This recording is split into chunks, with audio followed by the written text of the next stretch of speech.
It's your girl Bondy Blue. Okay, follow me on Instagram and let's get into the video, right? And I'm in this bitch. What's going on, everybody? Happy Friday. Happy Juneteenth. Okay, happy Juneteenth, everybody. The blackness. Keep on. Okay, listen. When in the midst of sorrow, you can't see up when looking down. A brighter day tomorrow will bring.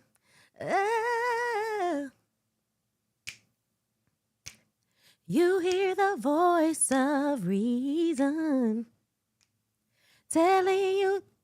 I don't know what the next part is. I was going to make it up.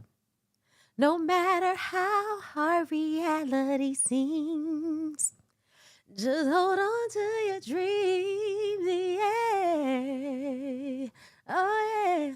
Listen, as long as you keep your head to the sky, you can, listen, as long as you keep your head the sky, be optimistic. Yes, Lord. Okay. Be optimistic. Okay, telling you not to stumble and fall. Thank you. Telling you not to stumble and fall. Child, it's a lot. I be knowing it when it's on. Happy Friday. Happy Juneteenth. I hope everybody is having a really good day, okay? Listen, if you ain't proud to be black in this bitch, okay? Because I'm black, y'all. And I'm black, y'all. And I'm blacker than black, and I'm black, y'all. And I'm from Louisiana. So people mistake me for not being fully black, which is hilarious to me. I don't even understand. Both of my parents are black, bitch. And then my darker skinned parent is the one that's closest to the white people. Skin tone means nothing. Okay? Girl, we didn't even know. I didn't even know. Apparently my grandmother is biracial. Who knew? Who knew? Okay? Listen, that's why she was so steadfast by getting with you black ass men. Okay? Because both of the granddaddies was black. Okay? I don't know what the first one looked like. But I know based on what my aunties and my uncle look like and based on what my grandmother looked like, that nigga had to be one of the darkest niggas, you know what I'm saying, to be in New Orleans, okay? And then I know what color my granddaddy was, okay, my papa, which is, you know, the side of the family, the people that came from Haiti. Very, very dark complected people, okay? Very, very, very, very, very, okay? So, yeah, don't mistake it. Don't play with it. Don't play with it. Blackity black, black, black, bitch. And nobody's is pro-black for real than a light-skinned black person, okay?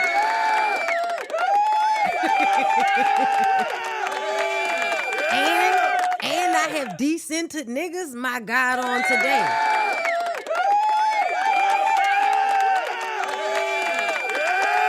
Yeah. Okay, so let's get into the show because, yeah. Child, let me tell y'all, my husband got 2 jobs. I don't have to be here, okay? But I'm happy to be here on Juneteenth, okay?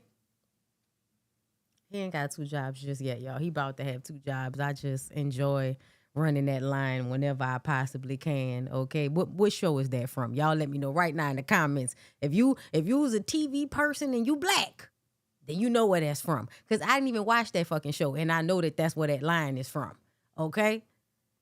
Now, let's get into another very black situation. We're going to start this show today talking about the Polygamist. Yes, bitch, I'm about to ruin it for you. So if you don't want to hear spoilers, leave and come back in about 10 minutes, okay? All right? Listen. When I tell y'all I turn this show on, come on, everybody hates Chris. Yes, Tony. Yes, Tony. You got it. Come on, listen. Y'all knew. Listen, y'all was in there swimwear. Come on now, my people. I love y'all for real. Hey, Lindsay, happy belated birthday, boo. I think I already told you happy birthday, but happy birthday. Oh, girl. When you find out people Geminis that you didn't know was Geminis, girl, I found out one of my little, okay, whatever you want to call that from high school, okay? Girl, her birthday, I said, what? Did I forget that she was a Gemini? Like, I dated another Gemini? Oh, my God. I have another terrible Gemini dating story to tell? Oh, my God. Yo, I'm just saying, when I tell y'all that now makes, cause I'm counting the two bitches that was I'm counting them. I'm counting one bitch that I probably shouldn't be counting, but I don't care. I'm counting that bitch, okay? And then I'm counting this other bitch. All right, you know what I'm saying? And then now this one that I had just had a situation like a little run in with that was like, girl, oh my God. And then now I'm finding out that this old John is also a Gemini. So now that gives 4 crazy bitches that I have ran into. Okay? All right, with sneaky eyes. A weird ass energy. Okay? 4 of them hoes. Y'all, I'm just saying, it's not looking good. That's why when everybody be getting all sensitive, when I talk about them and they whatever respective thing I might be hitting you up with, I don't know why y'all feel so hurt. I tell the truth about myself all the time. And Geminis is some straight up weird ass bitches. Like, I'm not. I'm not. I think I'm very clear to the point that my clearness is taken for play. Okay? I don't know what be going on with the rest of these bitches. Okay? But I said the cat. I feel like I am one of the best Geminis you will ever meet because I have met a lot of them and all of them were basically amazing people, but they were terrible. Talk about motherfucking Sour Patch Kids, okay? Y'all are amazing people, okay? I'm not even gonna say that I'm not glad I met y'all. I'm glad I met every single one of y'all. I learned something from every single one of you motherfuckers. Every single one of y'all. Now, I don't care if I knew you for 36 hours or I knew you for 20 some odd years. Bitch, you taught me something. And that's that I am probably not compatible. No Gemini bitches. Ooh, okay, girl. Now, my other air signs, I love you for real. Okay? We get along like this. Okay? Ooh, girl. Let me tell you. I feel like somebody from this show had to be a goddamn Gemini. Jonas was probably a damn Gemini. Nigga crazy. Y'all, I'm about to kill it for you. Okay, so Netflix, The Polygamist. Let me run it down for you. So this right here is, what was her name? Joyce. It's J&J, right? These is rich South African people. If I watched the shit twice, y'all. It's 22 episodes. The episodes are only about 30 minutes long. I watched it twice because the first time I watched it, they put the English dub on it. And I was like, this English dub is cool. But then somebody online was like, nah, go watch the original, which is in Zulu. And Zulu also has broken English in it. Certain words are English words. So I put the subtitles on. Bitch, I felt like I knew exactly what the fuck was going on. So the show is about Joyce and her lying, cheating, narcissistic, abusive, raping ass husband, Jonas. Okay? This is Jonas' brother, Makesh. Okay? Makesh is the older brother that apparently wasn't there for him when they daddy was beating his ass as a young kid, right? Neglecting him and beating him up and being an alcoholic. They had a neglectful alcoholic pa. Okay? And Makesh is the oldest one, right? So it's this guilt that he carries for not being there for his little brother when he was, in middle school and high school and the daddy was being fucked up because he was out in the streets. So Jonas and Joyce have created an amazing business because Joyce comes from good lineage. Joyce's daddy had money. Joyce's mama had money. And that parlayed its way into Joyce and Jonas meeting, I believe, in college and getting married and building a huge, business together where they are extremely wealthy people. Okay? Which I love. I love me a rich bitch South African show. My God, on today. I just love it. Like, it's so opulent. But it's just, and also y'all know another thing I really loved about this show is the bodies and the faces. Like the fact that they're not trying to, Europeanize, even though y'all, we had this conversation about, y'all bleaching and wearing filters that make y'all look too many shades lighter than y'all actually are. And then y'all always give me pause with that because you fall in love with South African people through a TV show or some shit like that, and then they start bleaching their skin, and now you got the feel away because, bitch, why you punking out? Okay? Why you punking out? You punking out. That's how it feels. Okay? But either way, this is Makesh, the brother-in-law, and this is Joyce, wife number 1. Okay? Look at her. Beautiful at her husband's funeral. Okay? Now, y'all see her right here, right? This is Gugu Gumed. Gugu is an amazing actress. I know a lot of people was trying to act like the acting wasn't good. They're a lie. They're a lie. It's soap opera-ish, but it was good. Y'all, Gugu used to be bigger and darker. And I think she lost weight. And she looks lighter now. Okay? I'm trying to see if I can find a older picture, a older video of her, because she talked about it on her TikTok, and I was able to go run down her TikTok, and oh, there we go. That look a little bit older. You know what I mean? You know what I'm saying? Look. All right, look. Girl. She's beautiful. Oh, here we go. This is what she used to look like. You know what I mean? This is what she used to look like. And then she lost a lot of weight. She lost a lot of weight. And now, you know, she's hot mama on this show. And this is Jonas. Okay? This is Jonas. I have to say it like that because that's the way you say his name. Jonasi. Jonas. And you have to say it like you're upset. Because he's always doing something that's going to make you upset. So you have to say his name like that. Jonas. So how he becomes the polygamist is because he cheats on his wife as she's having their 3rd child. They have 2 teenagers, and one of their teenagers, who I'm really hoping is a grown adult person, so I don't have to feel bad about how much I was like lusting over her body, because their daughter, Pume is the daughter. Bitch, let me find Pume for y'all. Hold up. Because when I tell y'all Pume is fine as she want to be, hold up. And that's another thing. This the other wife. This is the one he was cheating on her with. Girl, Matipa? Girl. Matipa fine is a motherfucker. Okay? Bad. Look how she walked. Look how they walked up on each other. Okay? Girl, when Matipa turned around and walked away, everybody understood what was going on. Okay? I don't know if I can find one of Pume. I'ma just hold up. Let me pull up the Googler, girl. And I can just pull up the cast. But so he cheats on the first wife with who becomes the second wife. So we think, you guys. I'm about to kill it all for y'all. So please don't be in here acting surprised and shit when I start, you know, telling y'all parts of the story that y'all may not have gotten yet. I warned y'all. Okay? Let me see if I can find Pume. But when I tell y'all Pume, big fine, bitch. Big fine. Do you hear me?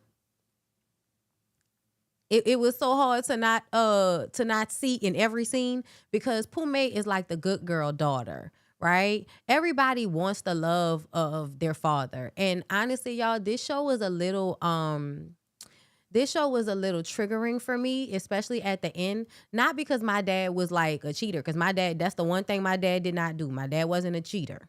Okay? But when they are a motherfucker, for lack of a better term, right? If you got a daddy that's a motherfucker, they are usually charming and they have very great qualities about them. So you love them. Like, you love them. You want their admiration, their validation. You want their love. You want them to be proud of you. You want to be special to them. And sometimes they will give you that, but they breadcrumb their own kids, y'all. Men who breadcrumb women into like emotionally abusive relationships, they also do these same things with their children. It's never enough. It's never good enough. And that's because the person is, you know, narcissistic. There's a black hole in there. There's a hole they're trying to fill. And you as a person that loves them is going to try to fill that, and you cannot. So Pume is in the pink here, right in the middle. All right, let me see if I could, who is everybody? Okay, so starting from the left, right here, this is Essie. Essie is his actual second wife because she actually was his, I guess, his high school love. She had been protecting him his entire life. I heard somebody say that she is actually the biggest villain of the show besides Jonas because she spent so much time protecting his lies. She was a second wife, pregnant at the same time as Joyce. She met Joyce and lied and said that she was Makesh's wife. So this entire time, Joyce has thought that Essie and her daughter Sarah here at the end, beautiful, another fine, beautiful girl. Okay. Her and the son Freedom. Freedom is an older son. But I think that they knew that Freedom wasn't Makesh's daughter, but they thought that's, child, I mean.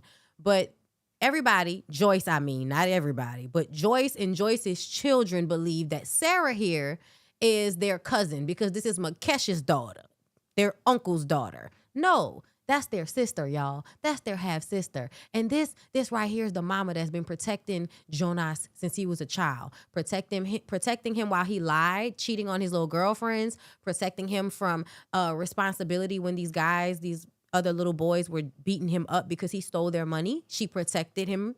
That's the very first time. Then after that, you finish protecting him. Then y'all start fucking. He talking about he love you, right? Tell you he gonna come back, leave for college. Don't come back for 8 years. In that time, she had Freedom. He come back, marry her, give her a house and a car, and then impregnates her with Sarah. Moved her 5 minutes down the street from his house with Joyce. But it's just nobody ever knows for the most part. The lady in the blazer right here, y'all, this is Joyce's mom, okay? Which she's very supportive, sometimes problematic, but very, very supportive, right? Pume is his favorite. Pume is the good child, trying to keep everything together. She's very smart, but also like naive. She gets taken advantage of. This girl standing in the middle, that is Lindani. Lindani is Pume's best friend. Lindani also is the brother. What's the brother name, y'all? Tell me the brother name. I forgot. What's the brother name? I hate when I space like that. Let me see.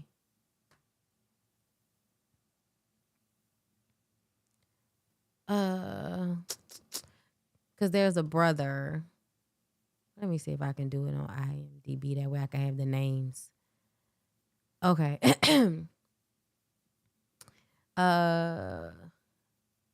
Menzie. Menzie is the brother. Okay. So, why is just clicking on all kind of stuff? Okay, so Menzie is the brother. He not in the picture, but Menzie. Okay, so Menzie also has a crush on Lindani, and then eventually finds out. And honestly, it kept seeming like he was having a heart attack, and they was never taking him to the hospital.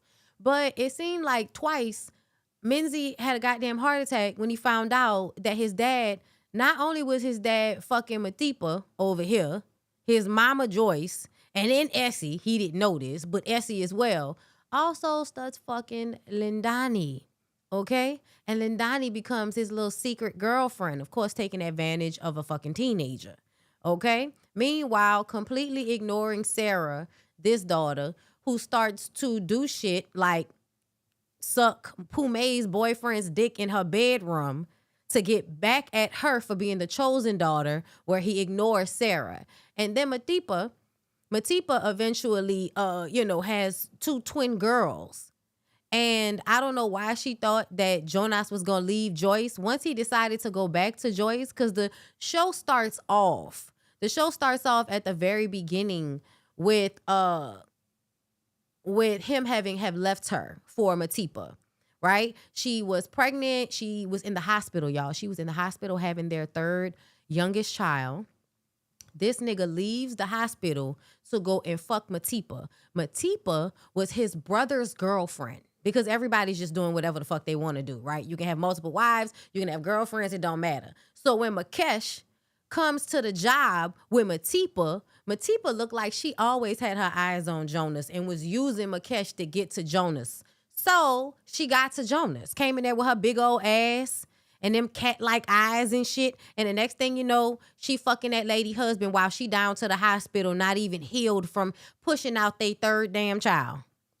So he left Joyce after that.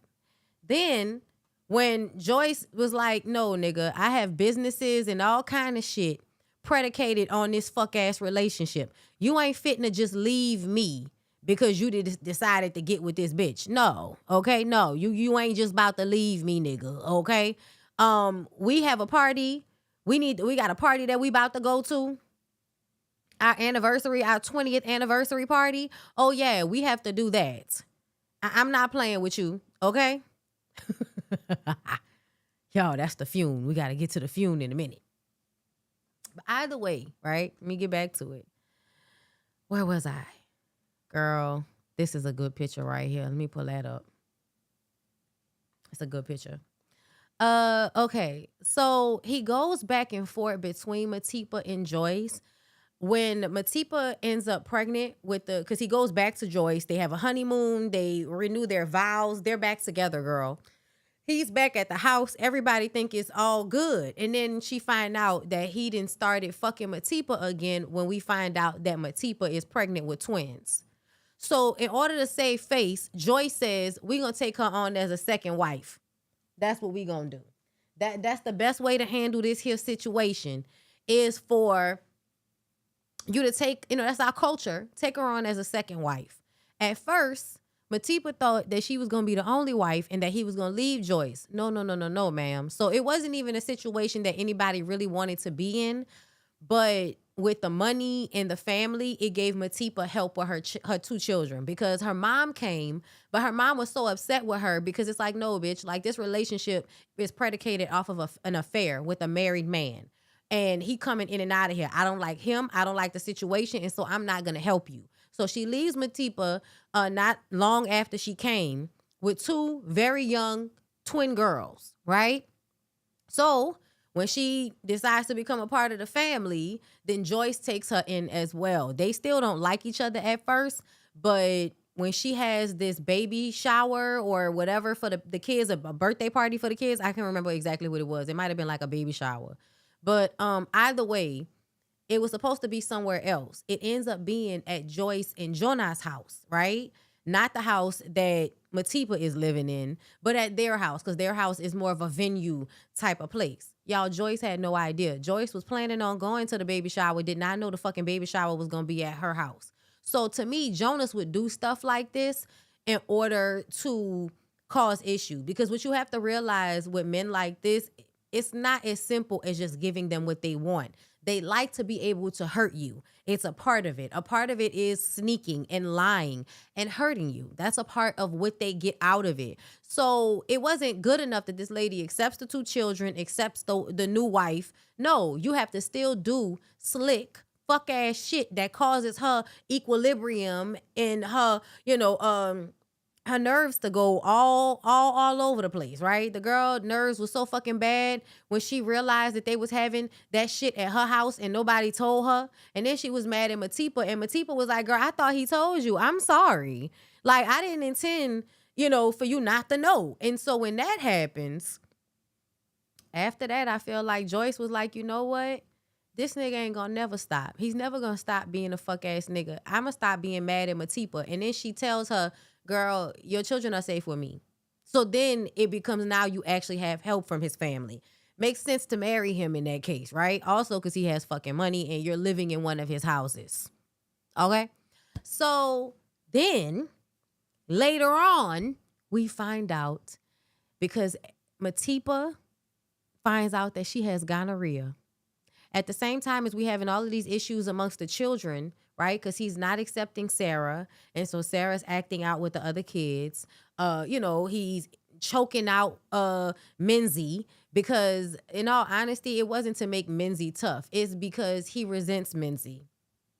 It seemed like every time he felt bad about himself, he would take it out on his son. That's what it seemed like to me.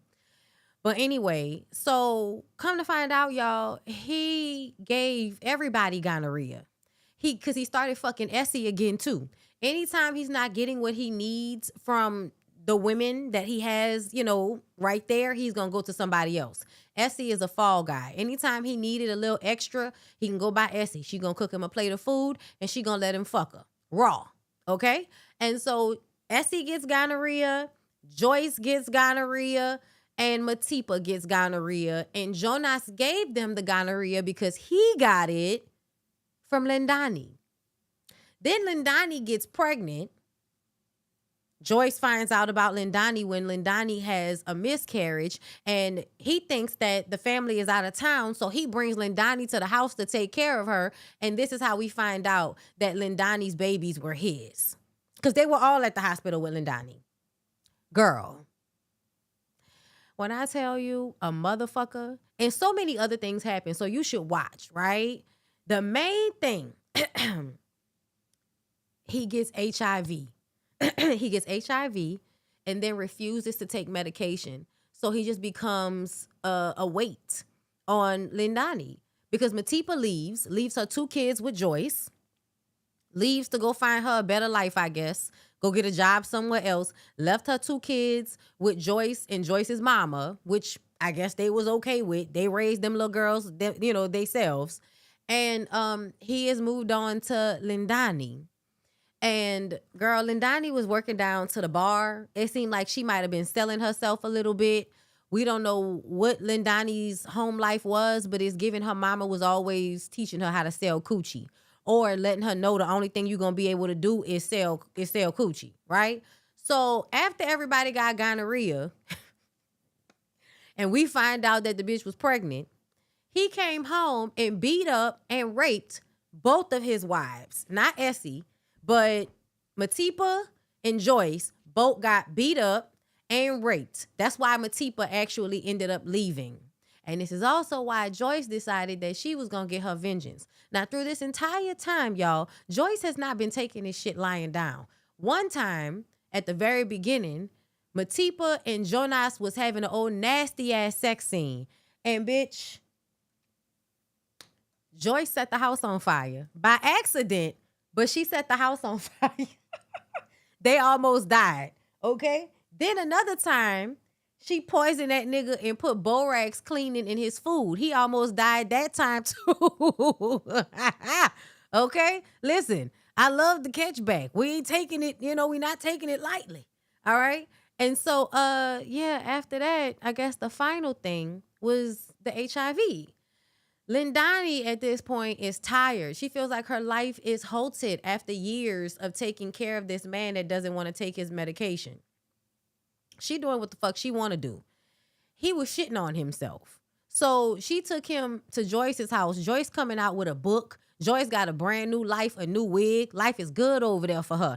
Here come this bitch with this nigga in a wheelchair and a bad attitude. And so it was like that Tyler Perry, Christina's gone. Okay? That's what it was giving, girl. Hold up. That's what it was giving. Christina.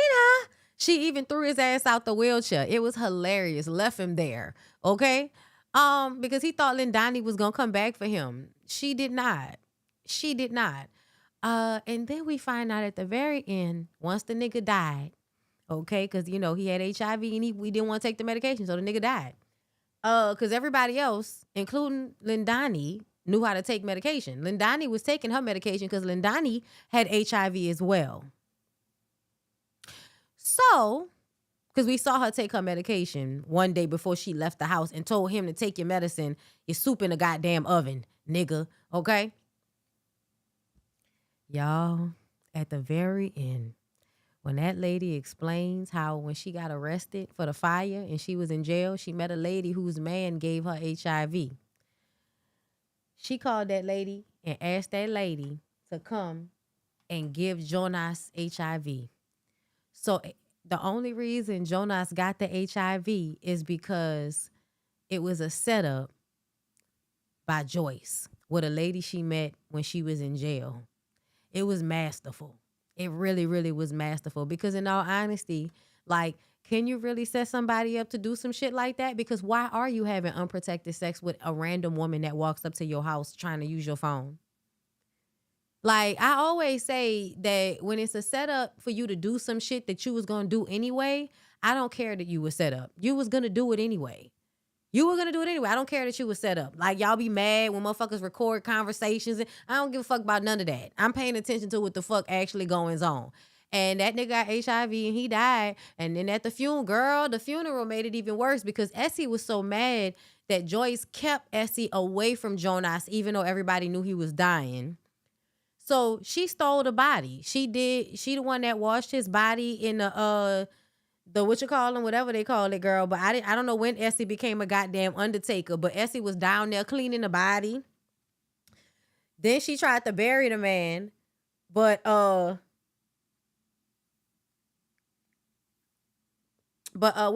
showed up because they found out about it, right? They went to the funeral home and found out that Essie took the body.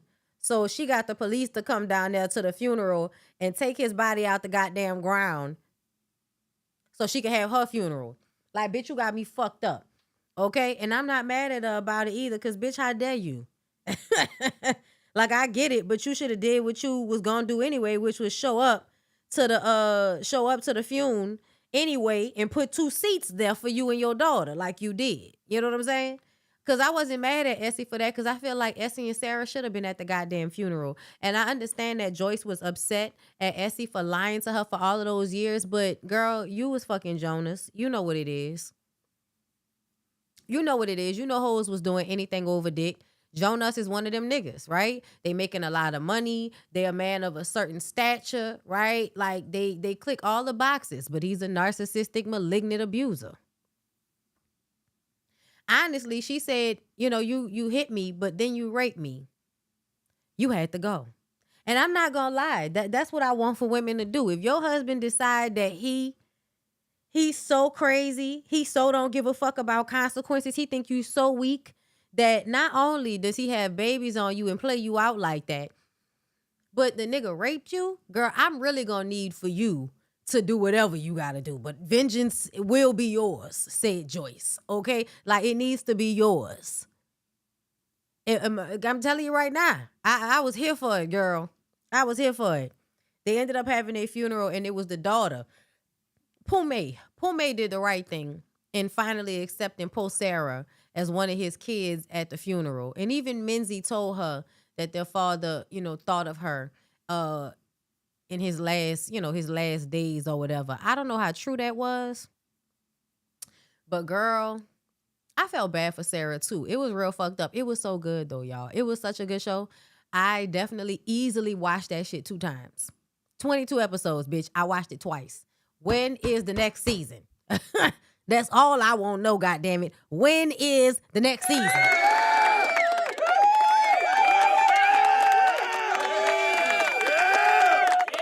Jonas didn't have to be a looker. He was tall, with money, and based on the way he was backing these hoes up, a big dick. Oh yeah, and let's not forget, after Lindani got taken out of the funeral because she started getting, my man, girl, get the fuck out of here, okay? You not a wife. Calm down, side chick, okay? I should be able to bury my men. Girl, they picked her up, took her outside, and at some point, the son goes outside, and not a son fucking everybody. The son is definitely, Minzy is definitely going in his father's footsteps, y'all. Minzy was having sex with Lindani like Lindani didn't have HIV, girl. I was like, what is going on? What is going on? Child, Jonas had hips, okay? But Jonas had money, height, and I'm guessing a huge penis. That is my dream, is that the nigga had a large member as well as a large bank account. Okay? I think all of the women were beautiful though. Like, all of the women were beautiful. I love the fact that it wasn't, you know what I mean? Like, I like the fact that their situations aren't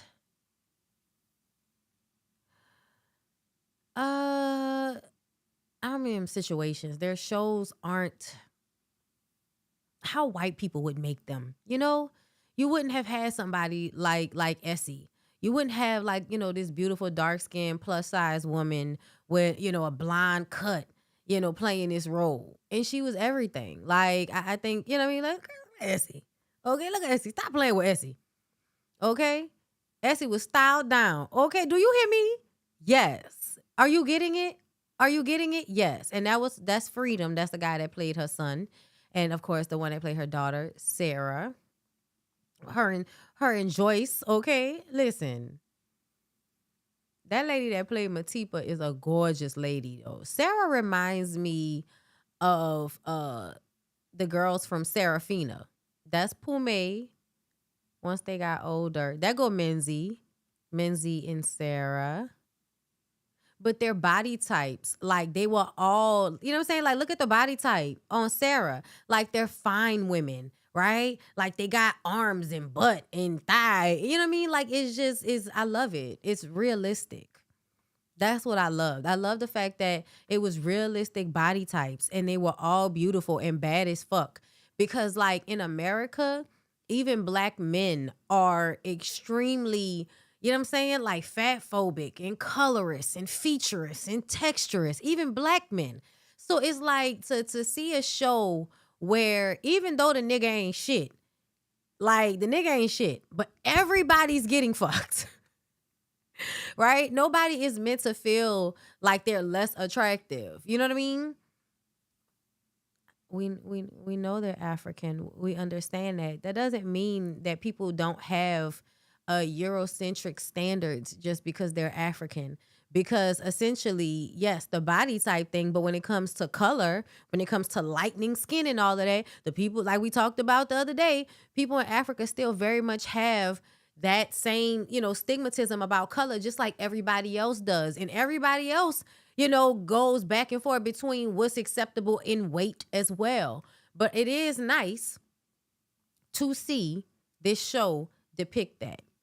Like, I'm aware they're African, but it doesn't mean just because it's an African show that they're not going to be, living up to Eurocentric ideals. That doesn't mean that. So, again, just love the show, love the representation, love how the people looked, love the opulence of it. The houses were beautiful.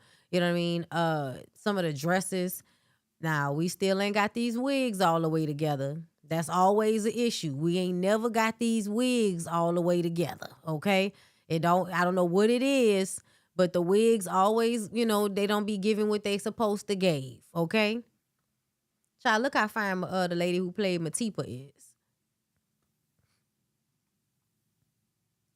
Okay, come on, Joyce. And I play Joyce. My name is Kezi Nkosi and I play Makesh. Huh? Nolutando Shabalala here. I play the character of Ugumi. Hi, this is Celeste Ntuli. Hi, my name is Tando Khorohe, and I play Mama Grace. Hi, my name is Wanda Ndlovu and I play Menzi Gomora. Hi, my name is Lazi Keaton Zebesha and I play Sarah Gomora. Sanbonani, my name is Luyanda Zwane and I play the role of Lindani. Hey Taras, my name is Ustumom Charlie. I play the character of Ujonasi on the Polygamist. Listen, can we talk? Can we talk? Can we talk? Can we talk? Huh? Can you talk? Can we talk? I also really loved Makesh. I loved Makesh. Like, I feel like as much as he was like down for his brother's bullshit, there was always a level of feeling bad about it. Another thing that I really like about some of the South African shows that I have seen, there isn't like everybody's still patriarchal, y'all, but there is a level of sensitivity that I feel like African men are allowed to have that Black American men are not allowed to be in. You know what I'm saying? Like the way Menzie was like the main one that went and saw about his two little sisters. Like Menzie was, and it reminds me of how often young Black boys will have this softness about them that their fathers see as a weakness and abuse out of them. But the softness that they had was like empathy and emotional intelligence and being emotionally in tune to the people around them until somebody beats it and chokes it out of you. And I think his father did that a lot, like choking, he choked him a lot.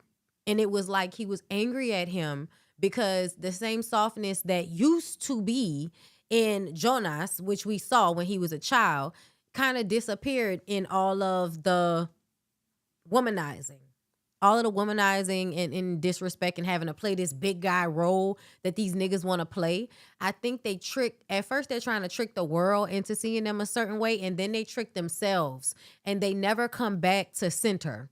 They never come back to the fact that it's an act, it's a performance. Because in my weak moments, I still need these women that I disrespect and act like I don't need. You still ended up needing every single one of those women at one moment or another. The bodies were such a welcome change. Yes. Thank you, CL Henderson. The bodies were such a welcome change. I was like, is this turning me on? It never happens during Western shows. No, it really was something about the fact that, you know, a lot of it was really well done, but it was a lot of grown people. Like, not as much, like, even though he ends up fucking with Lindani, it's a lot of sex at the beginning with women his age. You know what I'm saying? Like women that he looks the same age as. And that is different from what we often see in America. You know what I mean? Oh, I'm just saying. I don't think you meant it as disrespect. Thank you for the super chat. But I'm just, I am celebrating the ways in which the pride in being Black in some different ways shows through in these shows in a way that I feel starved of in content made by African American people or Black American people, because Black American people are still like very close to white people. So our standards tend to blur. Even when they're not supposed to. I feel like we used to feel like this a little bit more back in the day. Like in the 90s, maybe the early 2000s, like it was a little bit more of liking Black women the way they are and not asking them to be like white women, like Black men not asking Black women to be like white women. Society is asking us to assimilate, right? The laws about our hair and all of that shit, like society is asking us to assimilate, but Black men weren't necessarily asking us to be skinny or asking us to not have big lips and broad noses. But the way Black men in America will call you a man if you look like Essie, which is so ridiculous because it's very like, because something is round, you feel like it's masculine because you have a round nose. And honestly, this is the most ridiculous thing because things being round normally means they're softer and they're more feminine. Angular things are usually seen as more masculine, things that have like, hard lines, not soft edges, right? So it's a lot of like, fucked up mindsets that we have here in America. So when you watch shows like this that are centered around Black people from other places, like I do notice the differences, right? And I appreciated it. You know what I mean? Like I appreciated I guess just seeing it, not being exposed to the woman's body having to be thin or looking a certain way. Like, you know what I mean? Or like it felt good to see women that in America aren't usually seen as sexual. Like for instance, what did they do in Sinners? As soon as we saw Anne, what was the lady's character's name? Annie? Was that her name, y'all? I can't remember. But y'all know who I'm talking about. The Black lady in Sinners. The way they made it seem like she was his mom. And it's like, based on what? Big titties? Being tall? Like what? Like that was so ridiculous to me that was even something that they were talking about. You knew automatically that them people had buried a child based on what the fuck we were seeing as soon as we saw them. You know what I mean? So I feel like in America, they like to mammify women that look a certain way. And I don't like that shit. I also feel like I haven't realized as much, but it's a lot of like making bitches have skinny arms, even though they have big old asses and hips and legs and thighs and shit. Whereas the women who I'm seeing on this show, if they have, ass and hips and stuff, they got that little meat on their arms too. And I appreciated that. Wumi Musaku. Yes. And it might be because it's closer to my own body type, but I don't often see my own body type as the preferred body type anymore. It used to be, but it's not anymore. And so like to see it on this show and to see just, grown Black women, period, being seen as desirable, albeit fucked up, but desirable nonetheless. I appreciated that. You're right. I feel the same. I love watching Nollywood shows because they represent melanin better than American shows. It does feel that way. That's why sometimes it is so disappointing when the bleaching thing starts to be seen, because it's like, y'all be having it so right. Please don't do this. Like, I want everybody to keep fighting the pressures to be thin, to be lighter, to have a smaller nose, to have less kinky hair, like I want us to fight that. Speaking of which, I do kind of want to move on from here and talk about this content creator on TikTok. And I mentioned it briefly yesterday. But I actually want to come to her page today to talk to y'all about it.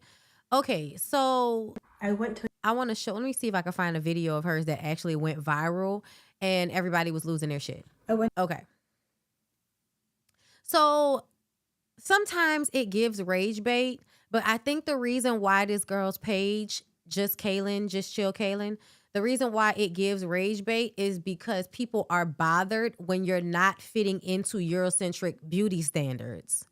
And Eurocentric beauty standards are standards that tell you things need to be slicked, straightened, things need to be flattened. Like, I know that we're accustomed to that, and that is what looks good to our eye now, but that is what looks good to our eye because that's what we are used to. We are used to it because that is what was forced on us. Everybody forgets there were laws on Black women's hair and how our hair had to be presentable in order for us to have jobs. And presentable usually meant taming and putting product and all kind of shit all over your hair and changing it from its natural way of being, whatever that may be. So please be cognizant of the fact that historically we've been forced to see issue with our hair. Okay? So this video that she did went viral. To a wedding today, and this is what I wore.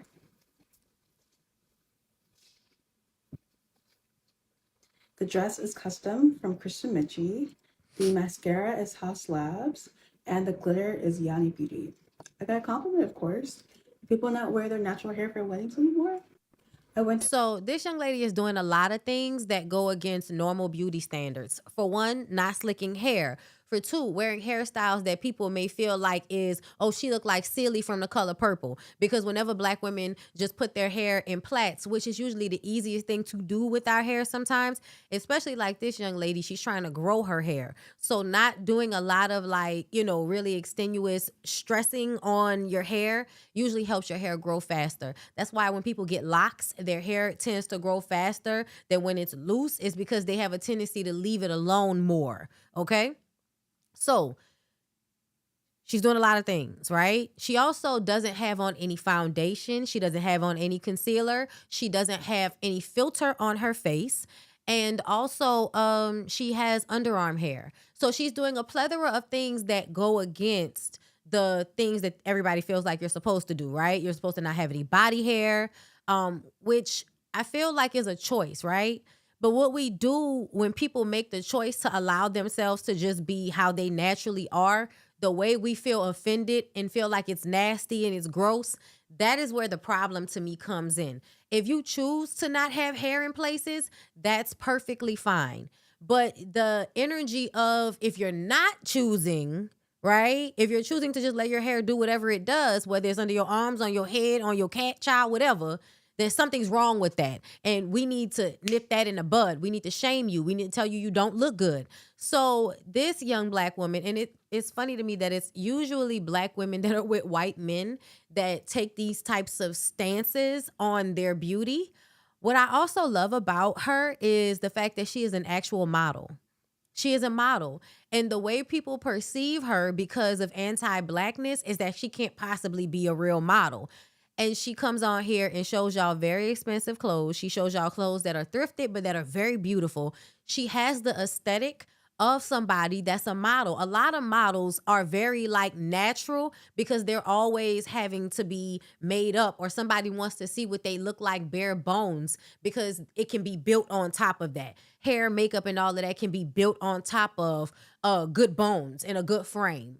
And I really appreciate the way she showcases that. And she always says, I got a lot of compliments. Do people not, wear their natural hair anymore? Do people not dress up anymore? Because people expect her not to get the compliments that she ends up getting. That's why. And so this video, everybody, I'm the shit now. Oh, shit. I went to a wedding. Look at some of the comments. Hold up. You at the wedding. And that looks like, when what's your girl playing a slave or something, but plaits all over your head. Natural doesn't mean not done, right? Now her hair is done, but she hasn't like defrizzed. She hasn't smoothed her hair. So if your hair's not smooth, people feel like it's not done. My natural hair at my sister's wedding, right? Somebody post this, right? But also, it's like, yeah, y'all look cute, but y'all are also giving, let me show you how it's done, right? Natural hair and bed hair are two different things. Girl, you could have done this. You are Miss Silly Chic. Natural hair can be styled. I'm begging y'all to challenge your views on natural hair not being done. It's cute. She matched it with a custom dress. Her hair is so cute.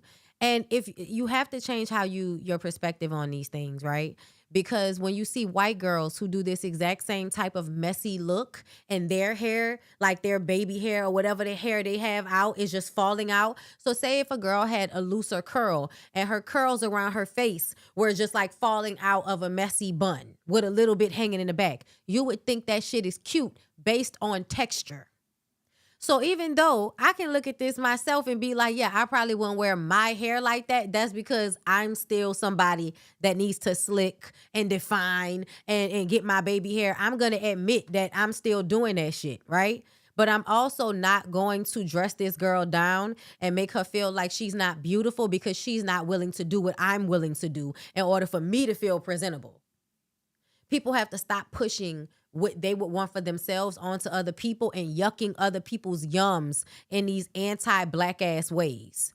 Okay? So let me see. Because I saw a video and I did not save it because it pissed me off, but they were like, oh, she's doing like race play. And because she's, engaged to a white guy, she is doing race play where she gets up here, the way she dresses. And I'm like, because they saw her, because they might see her in like, I guess a head wrap or a long dress or something with puffy sleeves. They think that she's dressing like an antebellum person and she's not. And she actually expressed that she doesn't even like that type of style in the first fucking place. If you actually look at her clothes, she looks like somebody that wears like a lot of like girly frilly things, but not like specifically trying to fit into some, antebellum type style. Like, look at this one. What the hell about this made you feel like she was dressing up like a slave? The fuck is you talking about? A dance concert tonight, and this is what I wore.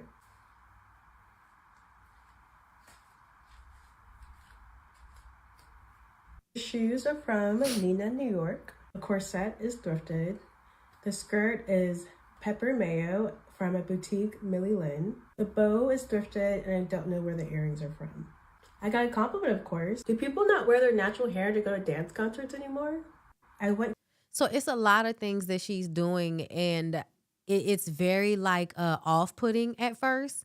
But I also really like have an appreciation for it because I think more of it is needed. I think more women do need to feel okay without filters, without makeup, without over manipulating their hair if they don't want to, without shaving their underarm hair if they don't want to. I think people need to be okay with people not always trying to fit into a status quo for everybody. And people, she said she's gonna block y'all if y'all keep, saying she's doing race play and all of that shit, or saying she is rage baiting, because she's not.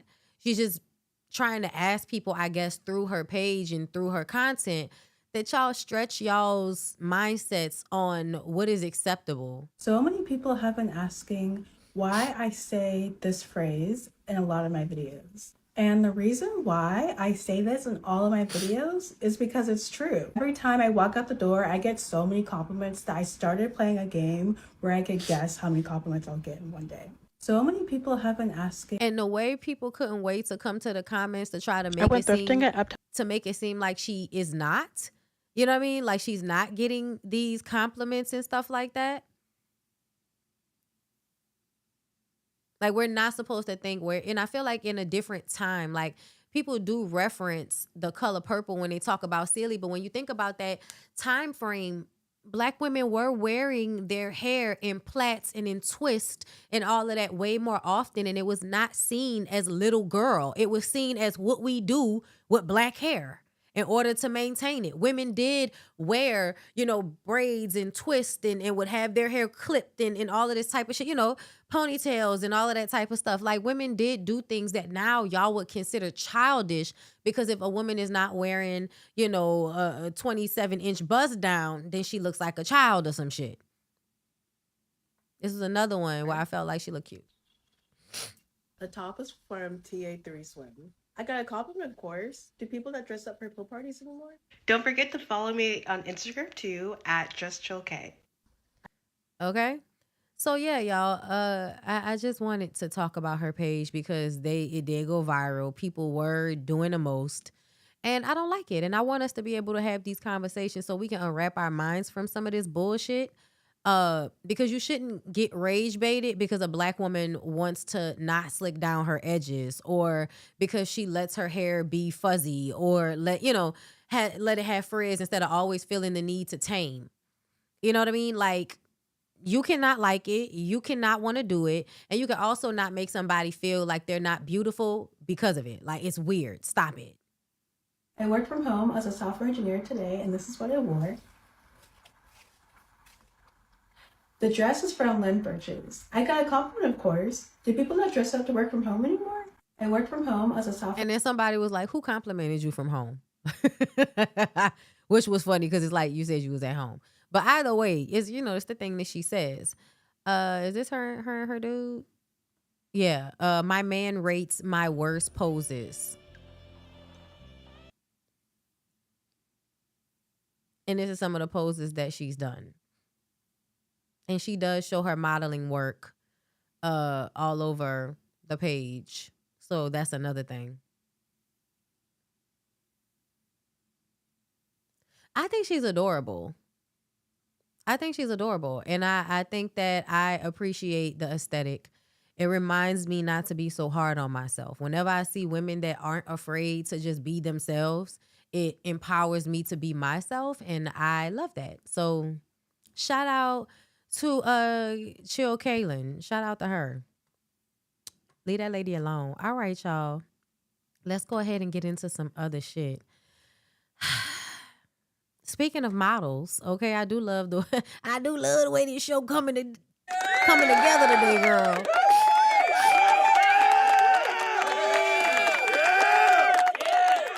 Are we gonna talk about whatever's wrong with Tyra? I don't know what's wrong with Tyra, but something's wrong with Tyra. Okay? Y'all know how I be saying I feel like, sometimes specifically with the island ladies, the mental illnesses will catch up to them. Well, guess what? Tyra ain't an island lady, and I feel like something catching up to her. I'm trying not to get stuffy. Y'all know I'm still trying to get well. Y'all. Oh my God, why is this lipstick doing this? Okay, I'm cool. Oh, girl. Y'all know I'm still trying to get my life together. Excuse me. Okay. I think I'm okay. It's not edited. It's live, girl.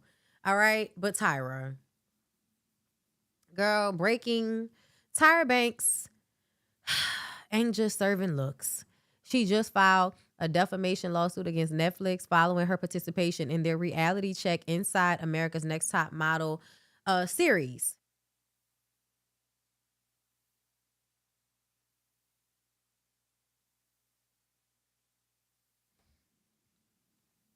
All right, sorry.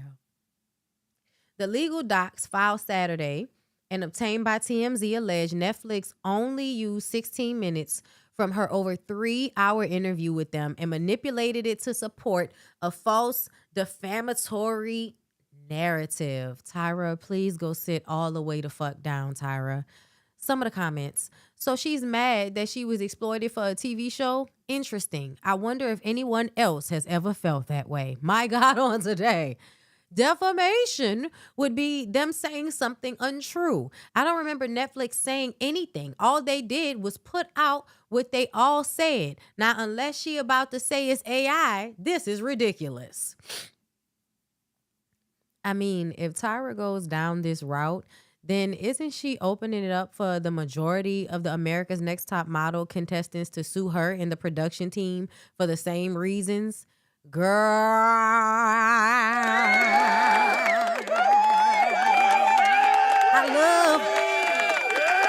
I love when y'all make a good point, girl. Then on top of that, on top of the fact that she's trying to sue them people for doing, girl, not nearly as much as you did to the girls and guys of America's Next Top Model, bitch, because them people from the first and second season absolutely need to sue your fucking ass. I'm sorry, y'all, but the way Tyra came on screen with Shandy and was like, you cheated on your boyfriend, didn't you? It was so manipulative. You could tell a conversation was had when somebody was like, yeah, you know, this is giving SA. Oh, let's make sure that she doesn't think it's SA. Let's go and tell her what happened. That way, if we tell her what happened, then she won't really fight against it. It was very, very fucked up to me. I didn't even know that happened. I actually forgot about that whole situation. I forgot about it. And I remember watching it on the show and feeling like it was kind of fucked up and not really liking that moment. But the way Tyra acts now, Tyra act like somebody who has had a borderline personality disorder of some sort for a long time and has refused to get help for it. And now it's gotten worse and it goes unchecked because ain't nobody around to check her. That's what it's giving. That's what it feels like. I don't know what's going on. Also, don't she have a child we ain't never seen? Y'all make sure the child is okay. Because when the mama is this delusional, when the mama got this many issues with the goddamn truth and what reality really is, I be worried about the children of delusional women. I sure do. I sure in the fuck do. Okay? But yeah, also while this has all been going on, people have been online revisiting Tyra Banks' book, Model Land. Do y'all remember Model Land? I feel like I remember it briefly, but like not for real, for real. Let me see if I could find. Yes, here go Tyra explaining her Model Land book that came out in 2011. It was like a huge, world building Harry Potter type of book. And she was always doing stuff like this. She was always like putting all of this energy into shit and it would just flop. I don't know why. Okay. I don't know why, because a lot of times things work out for Tyra. So in these past few years, it's just been several business things that she has put her face behind or done all of this ever since she started trying to sing, girl. Ever since she started trying to sing. And honestly, the music wasn't that bad, but Tyra tries so hard that sometimes it just does not connect. And I think it's because it always feels like she's just trying to find something that will stick and not something that actually means anything to her. She will act like it means something to her, but there's a disconnect there. Kind of, a little sociopathic, or I don't know.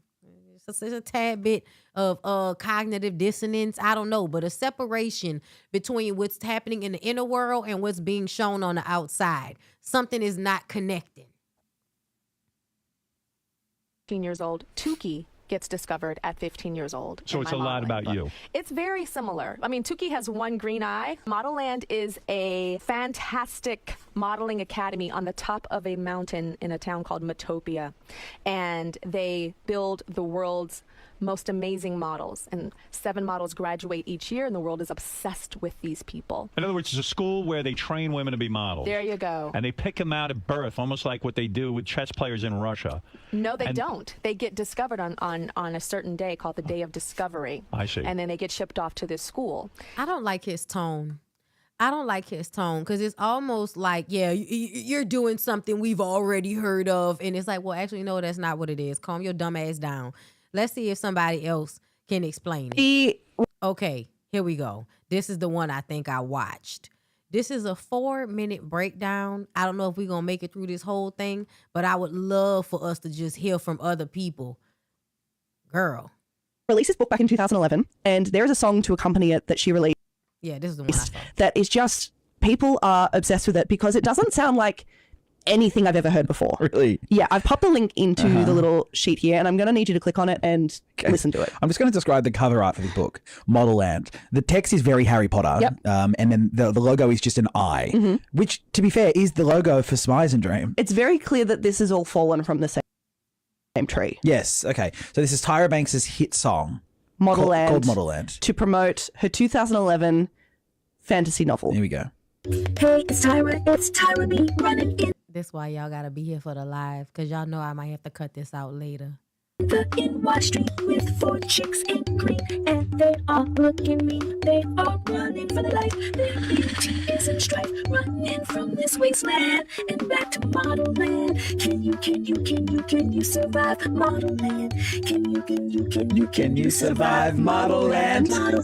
Model Land, 4 chicks in green, running the New York streets. Can you survive? The xylophone. Sounds like. It feels like terrible things happen to Tyra, and in order to deal with that, she disassociates in the most weird ways. Bandicoot. Okay. So good. It doesn't follow any kind, like, I'm not a music major, but it does not follow any kind of rhythm or melody. It just... BPM was Heart Attack. It sounds like somebody dropped a xylophone. But she was also very breathy and afraid. Model Land, run for Model Land. Can you survive Model Land? Model Land. Okay, the plot of Model Land. Go. A young, awkward-looking girl by the name of Tuki Delacreme. Oh, Tyra. Tuki Delacreme. Tuki Delacreme. Okay, Tuki Delacreme, is kidnapped yes. and forced to attend the legendary boarding school Model Land, Model Land. for a chance to join the Intoxibellas, the most celebrated models in all the world. Along the way, she meets a plus-size girl named Dylan. I was drinking water. Of course. What, down on her luck? under a bridge, no doubt. A plus-size girl named Dylan. A 4'7" girl named Shiraz. Wait. It's the way, I ain't gonna lie. When I tell you, I was like laughing my ass off because of the way they was laughing their asses off while they was reading this shit. Wait. Shiraz? Shiraz. Okay, Shiraz. Shiraz. Yeah. And an albino girl named Piper. Together they form a strong bond as they face the trials and tribulations of Model Land and endeavor to find the truth about why they were all accepted into it and why a mysterious imposter seems to want nothing more than for them to be gone. What a fake model. Okay. All right. Naomi. Oh, wow. Naomi. So I'm going to hedge a bet that Dylan's not going to do very well in Model Land. Well, I think that's the thing. They're all kind of like outcasts. They're not your typical supermodels, and that's why they're like, why are we here? Got it. And the thin, beautiful of Model Land are saying, get out. Yes. You tiny because, girl and you large Tuki girl. Delacreme is awkward looking. So Tuki Delacreme is awkward. Is that how Tuki's described? Yeah, young, awkward looking. Right, and they make up the Toxibellas. No, they want to join the Intoxibellas. Got it. Oh, the Intoxibellas. Got it. Yeah. Got it. Okay. Oh, wow. And then how big is the 140 centimeter girl named Shiraz? 4'7" So yeah, shout out to the Mitch Churi chat show for that, because when it came across my timeline, I'm not gonna lie, it kind of sent me down like a rabbit hole into the Model Land situation. You guys, Tyra is a dark, twisted bitch. I'm reading Tyra Banks' insane 2011 dystopian teen novel. I was fully expecting this just to be early 2010s dystopian slop written by a ghostwriter, but it is so clear that this is Tyra herself. There's nobody in the world except for Miss Tyra Banks who could have written this book. It is her voice right in your ear. Before we can really get into it, I just have to read some of the prologue for you. It is written in second person, which is very jarring and interesting. She loves to address you, the reader. It begins with, "You want to be there. You know you do. Don't lie, darling. I know. I know what you're thinking when you look up at the splendorous place atop the mountain. I know what fills you, spurs you on. You're obsessed with being chosen. Everyone is. The land you thirst has loomed atop the mountain in Metopia for as long as you can remember. but for most of the year it's covered in a fog, color changing with each passing day as if it's a gargantuan mood ring. You begin your mornings staring at the fog, longing for the fateful evening for when it will turn a golden yellow and then finally, like a push-up brassiere, lift. It's very reading the whole prologue, but it sets up this world in which everybody wants to be a part of the Seven, spelled Seven, S-E-V-E-N. Unclear if that's how you're supposed to pronounce it. Unclear also what exactly seven is, but it has to do something with being a famous model. And the Seven are chosen on the day of discovery, which is a day that is bigger than any world holiday, in which every girl in the world always is a day of dreaming discovery or being disclosure. chosen. A week before the day of discovery, 7 talisman called smizes are sent out into the world through all of the world's waterways, and it's unclear how big these talisman are. They are large enough to be visible, but small enough to fit through like a faucet or a shower head, because they say that droughts are caused by girls just constantly running the water, as well as diving into and like swimming through sewage to look for these talisman. Because if you find a talisman, you are 91% more likely to be chosen on the day of discovery. Are we following? Anyway, everyone wants to be chosen on the day of discovery except for Tuki de la Creme. I'm reading Tyra Banks's Insane 2011. Child, Tuki de la Creme, listen to me. I ain't gonna lie. It makes me want to read it just because I feel like there'll be all of these little clues about Tyra's own fucked up warped mind in the story. That's what it gives. Either way, y'all, I've given you a rabbit hole to fall down on TikTok. If you choose to take it, I have given it to you, girl. Let's move on.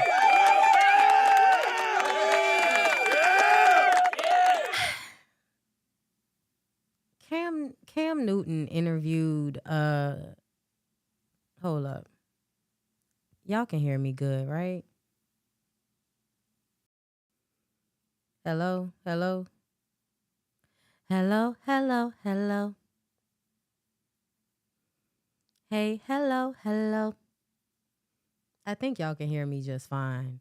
Let me see something.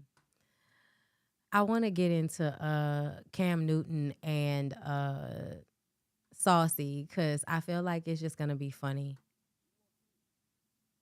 Okay. Yeah, I need to do that. Okay, here we go. This is just for fun. Happy Friday. Happy Juneteenth. Be your black ass self. What do you want that transition to look like? Do you want, like... I want a daughter. But I'm saying, like, how do you plan on getting it? Do you want to have a surrogate? Do you want to... Me and Carisha are planning it right now. So it's somebody that wait, it's not gonna spill my tea?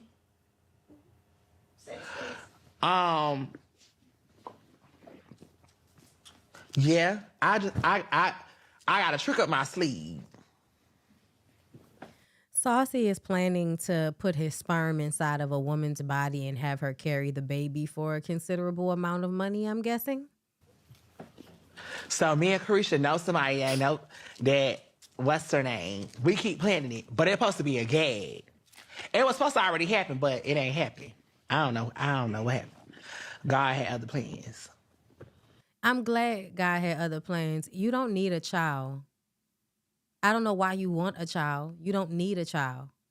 And it's actually annoying that you want one at this point in your life. The reason why I say that is because Santana has a hot girl life.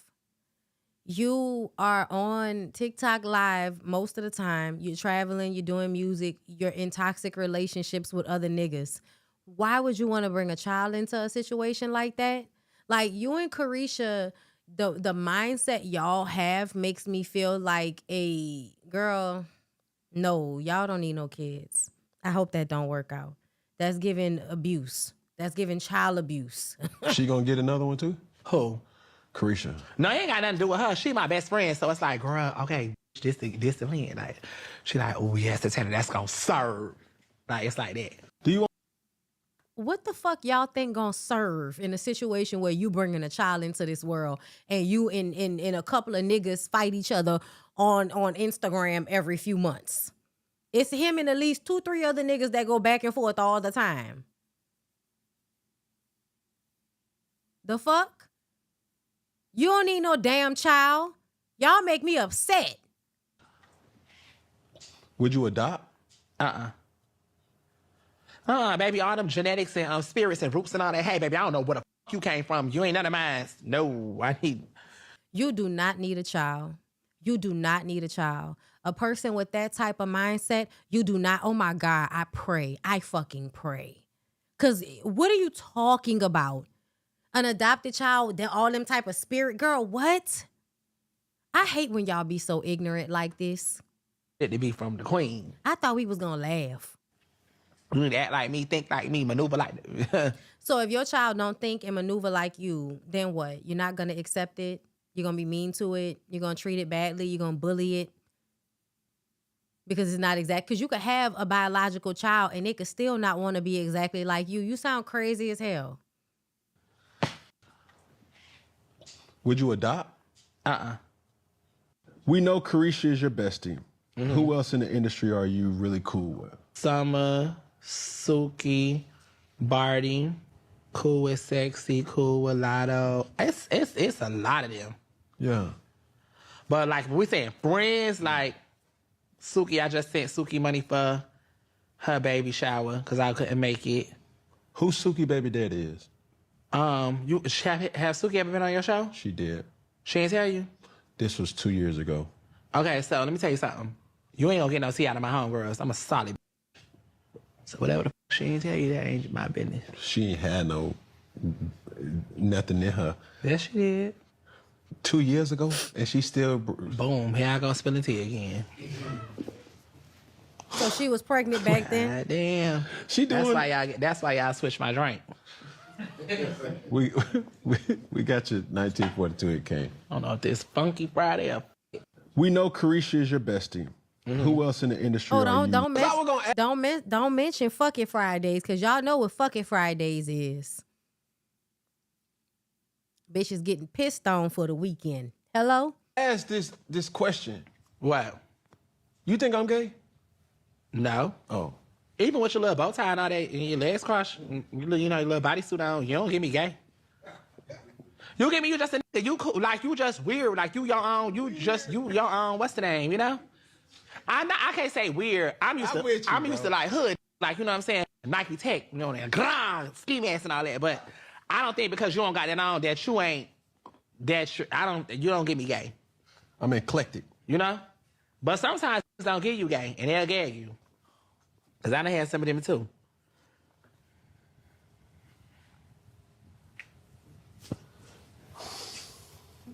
Next question, Tamika.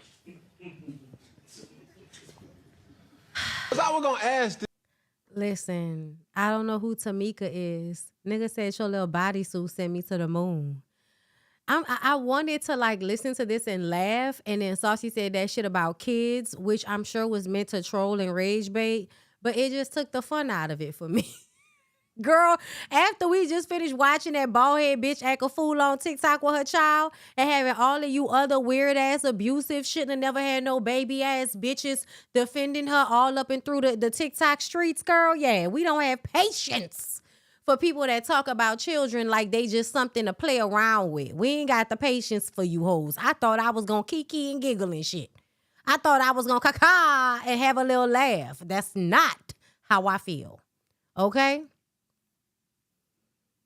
Girl, I didn't know this. Wait a minute. Did y'all know Amy Luciani came out with some new music?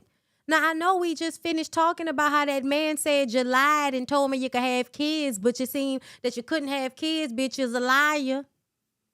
That's what he said. We don't believe him. We think everybody knew you couldn't have kids, I think. That's what they were saying. I don't know. But she got music, y'all. Let's listen. No excuses. Every time I come back, you abuse it. You had my heart, how could you use it? Should've listened to my mama, she said, baby, be free. Turn me right into a savage, no more lady in me. Damn. I chose for me to be free. No more apology. Y'all hoes be letting niggas weigh y'all out, putting weird-ass, unsafe dick all in the back of your throat and in your butt. Humiliating, embarrassing, and possibly having your ass rubbing cocaine on your motherfucking teeth, bitch, crying on the internet so that you can come out with a song.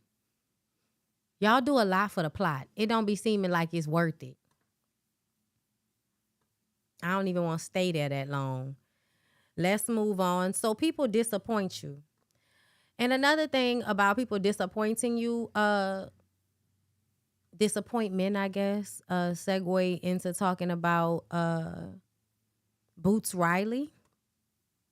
I don't know if y'all went to see I Love Boosters with Boots Riley. I did.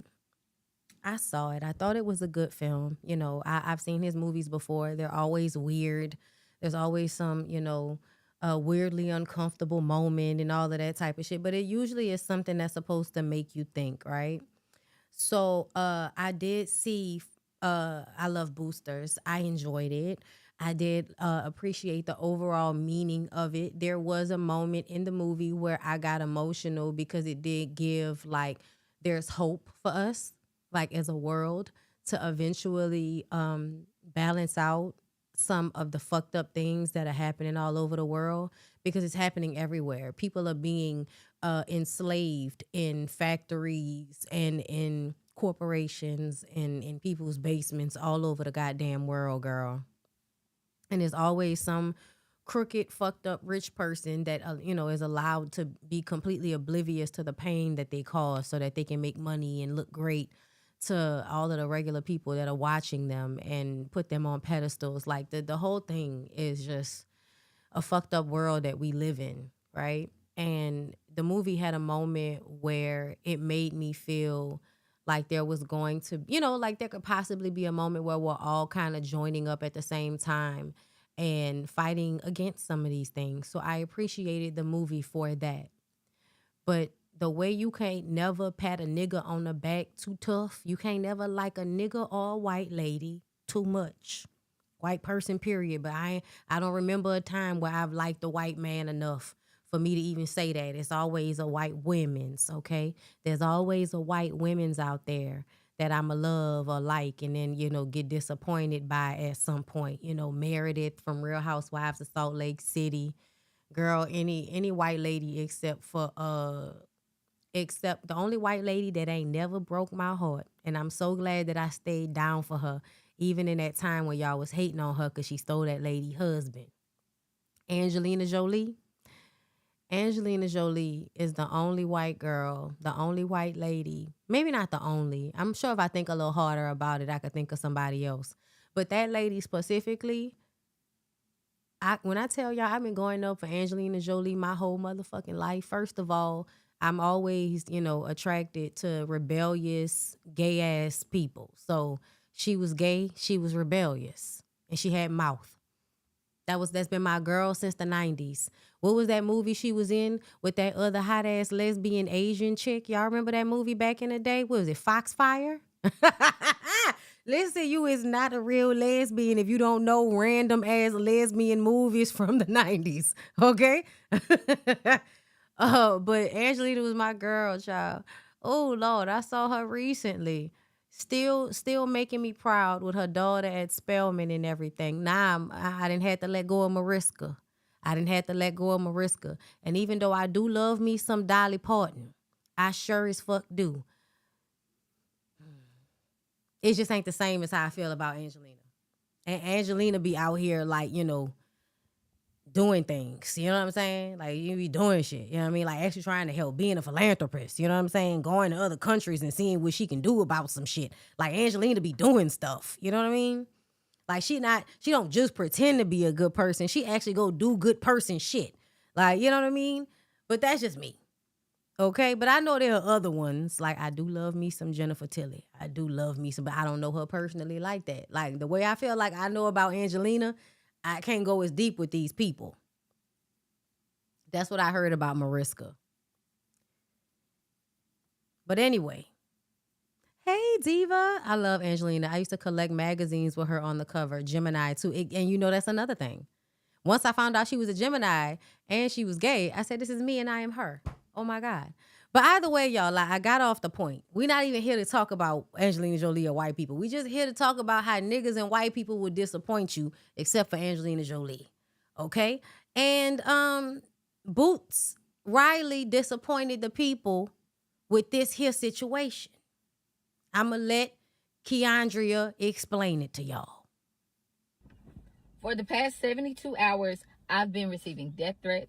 I've been receiving racial harassment. I've been called racial slurs. I've been called sexist slurs. I've been called all out of my name, and it's been endless harassment and dogpiling because I said I didn't want to watch a movie.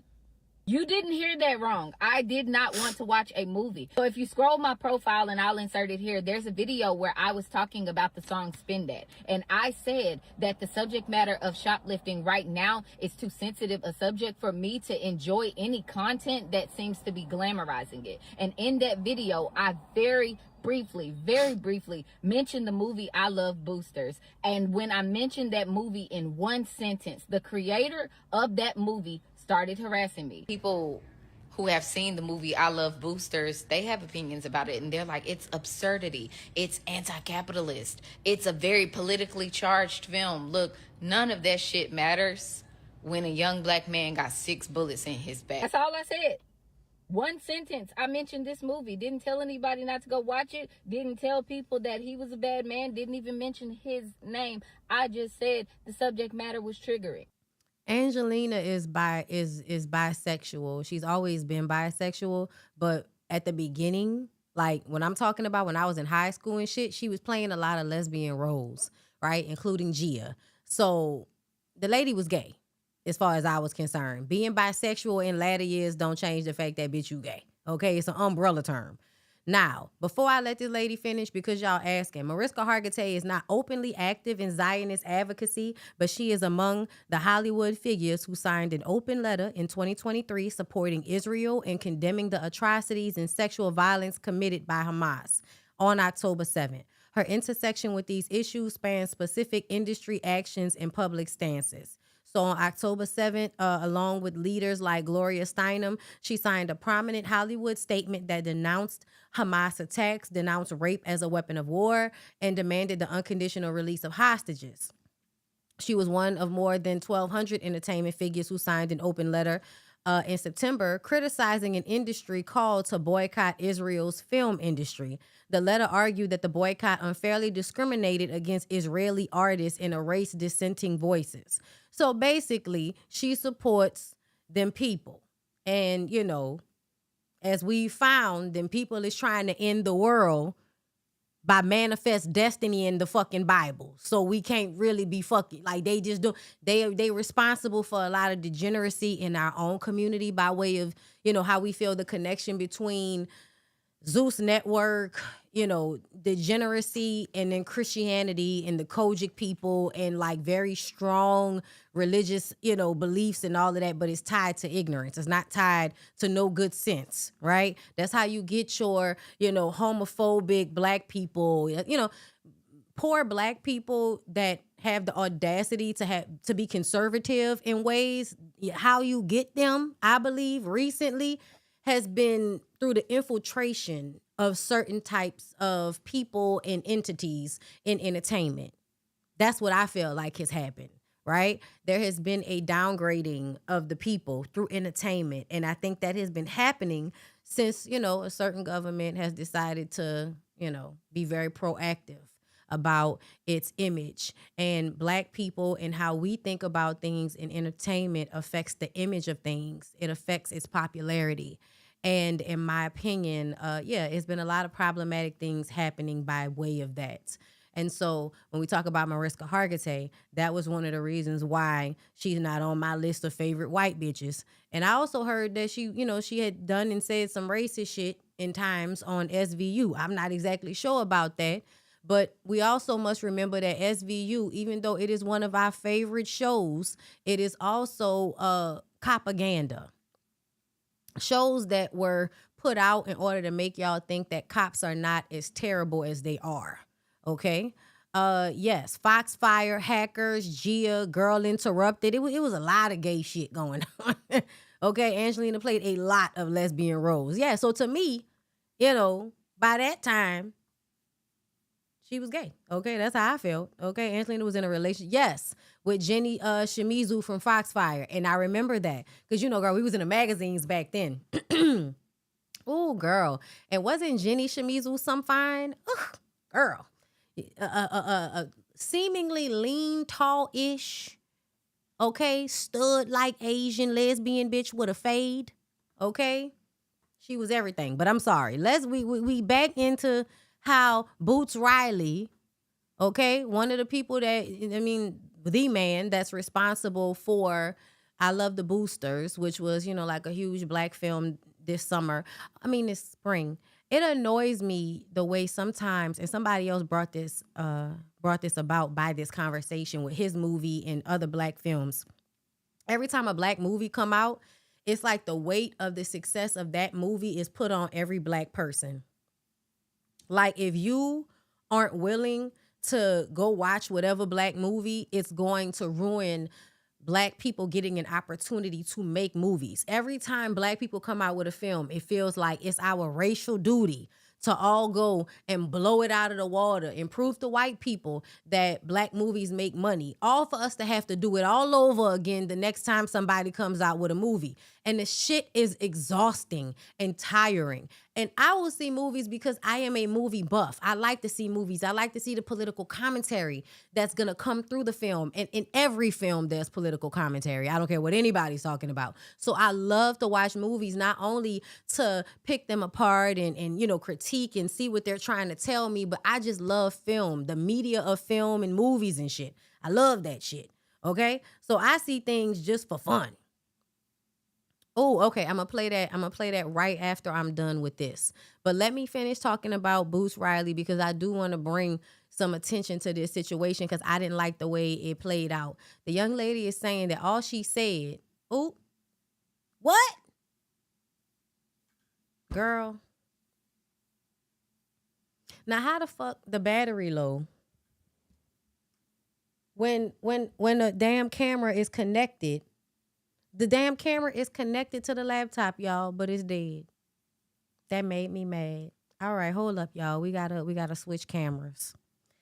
Give me a second. I'm gonna let her finish while I do that, though. This man made multiple posts about me, targeting me. He blatantly lied and said that I was pushing an agenda for the police. He called me racist and said that I was harming the black community and pushing respectability politics because I said the subject matter of shoplifting is too close to home with some of the civil rights cases that I'm following right now. Black men are being killed. Black children are being killed over suspected shoplifting, so I can't enjoy anything about shoplifting right now. He called me racist, completely undermined my civil rights work because I said that, because I didn't want to watch his movie. And this man didn't just make a post about me. He didn't just talk shit on his own page. He was going through all the comments he could find about me, repeating this lie. Lying and saying that I bashed his film, and I never bashed his film. Lying and saying I reviewed his film without watching it when I never reviewed the film. He was repeating this same lie and encouraging people to dogpile me, and it was leading to harassment, and he kept adding to the harassment despite me repeatedly trying to step back and de-escalate. Me repeatedly saying that I did not want to have any sort of beef, that I was not trying to engage with that. I simply did not want to watch the movie. When I tried to disengage, it's like this man took this as a battery in his back. It's like it emboldened him. It emboldened him to keep doing it even more. This man even contacted me on a different platform after I had already blocked him. That is what crosses the line into harassment to me. So there's so many layers to this that we need to talk about, aside from the racism, the very obvious anti-blackness that was going on, and he was engaging with these racist people. For the past 72 hours, I've been receiving death threats. I've been receiving racial harassment. I've been called racial slurs. I've been called sexist slurs. I've been called all out of my name, and it's been endless harassment and dogpiling because I said I didn't want to watch a movie. You didn't hear that wrong. I did not want to watch a movie. So if you scroll my profile, and I'll insert it here, there's a video where I was talking about the song Spin That. And I said that the subject matter of shoplifting right now is too sensitive a subject for me to enjoy any content that seems to be glamorizing it. And in that video, I very briefly mentioned the movie I Love Boosters. And when I mentioned that movie in one sentence, the creator of that movie started harassing me. People who have seen the movie I Love Boosters, they have opinions about it, and they're like, it's absurdity. It's anti-capitalist. It's a very politically charged film. Look, none of that shit matters when a young black man got 6 bullets in his back. That's all I said. One sentence. I mentioned this movie. Didn't tell anybody not to go watch it. Didn't tell people that he was a bad man. Didn't even mention his name. I just said the subject matter was triggering. This man made multiple posts about me, targeting me. He blatantly lied and said that I was pushing an agenda for the police. He called me racist and said that I was harming the black community and pushing respectability politics because I said the subject matter of shoplifting is too close to home with some of the civil rights cases that I'm following right now. Black men are being killed. Black children are being killed over suspected shoplifting, so I can't enjoy anything about shoplifting right now. He called me racist, completely undermined my civil rights work because I said that, because I didn't want to watch his movie. And this man didn't just make a post about me. He didn't just talk shit on his own page. He was going through all the comments he could find about me, repeating this lie. Lying and saying that I bashed his film, and I never bashed his film. Lying and saying I reviewed his film without watching it when I never reviewed the film. He was repeating this same lie. So, yeah. Hold up. Let me go to her page because I want to see if she posted anything else.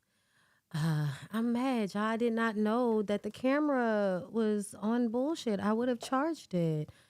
Goodness gracious. Okay, let's see. There's been more. Let's see. So there's so many layers to this that we need to talk about, aside from the racism, the very obvious anti-blackness that was going on. And he was engaging with these racist people. He was liking anti-black comments about me, creating a safe space for these white supremacists and racist people who have been harassing me for about 2 years now. There's a lot of the same names and accounts doing it. He was creating a safe space and engaging with racist people, talking shit about me and making anti-black comments because I said I didn't. Hold up, let's see. Want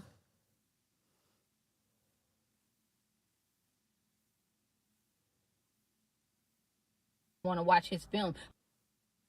But there's also an issue in the black community with the way me as a black woman, I stepped back. I said, hey, I'm not trying to argue and fight with no grown-ass black man. And the way that emboldened him in his ego, the way he got worse when I said I didn't want to fight and I did not try to fight back. When I stopped trying to fight back, and y'all know I can fight back, he got worse and he got bolder and he invited other people in the space to attack me too. And I think as a community, we need to talk about that. I think as a community, we need to talk about how underprotected black women are. We need to talk about how black women are expected to perform endless labor, give endless support, give promo, give glowing reviews, and stroke their ego. But the minute we are not doing anything that's praising you or stroking your ego or validating you, the minute we express any sort of discomfort, the minute we express a simple boundary, because me saying I don't want to watch a movie is a simple boundary. The minute we do that, they resort to public humiliation. They resort to abuse, verbal and physical. And the way they open up the doors for any and everybody to come beat down on us and attack us too, all because we didn't do what they wanted us to do. I think that is very dangerous in our community. I think what Boots Riley did is very dangerous. And I think that we do need to continue to call it out. There is no way a simple opinion saying I don't want to watch this film because the subject matter is too triggering should have resorted to me being called names and getting death threats. But I want to be very clear that it is happening because a black man with a platform, a black man who was well respected in our community, opened up the door for people to do so. I looked through his content some and I noticed that he's way more gracious with non-black people who give his film reviews, but he has a visceral, toxic reaction to black women having anything to say. And there's so many layers to why he could be doing that. I can't diagnose or pinpoint anything because I don't know him personally, but I know what I experienced and I know what I saw, and I know that that's not okay. So there's so many layers to this. Sounds like the women in the comments, I see y'all, okay? And it seems to me like y'all calling her Amanda Seales and that y'all don't really like her. It seems y'all don't like this lady. And I don't know her like that. So I don't know why y'all don't like her like that. But I'm guessing it's because she is giving Hotep pro-black, right? Which is still male-centered. Pick me a little bit, right? Is that what the thing is? People say she does need to like file reports about the harassment. She is a an activist as well. Like that's what she does. This is another layer to this story that I actually think is sick. And I didn't go back and forth with anybody about this on social media, but since I am telling this story and correcting the narrative, I do think it's relevant. At some point, and I have screenshots of this man saying it, at some point, he and some of his followers or people supporting him and defending him tried to say that I blamed Boots Riley for that 1-year-old being killed. And there's no possible way I could have done that because my video was posted 2 weeks ago, filmed weeks ago, right after the child verdict and right after Cortez Edmond had been killed in Kennesaw, Georgia. That's when I made that video. So that baby was still alive when I made and posted that video. So for anybody to not bother to research and to bring that baby's name up in an argument like that is sick. But he was one of the people doing it. This is another layer to this story that I actually... People are telling her that she need to, sue him or something. Let's see.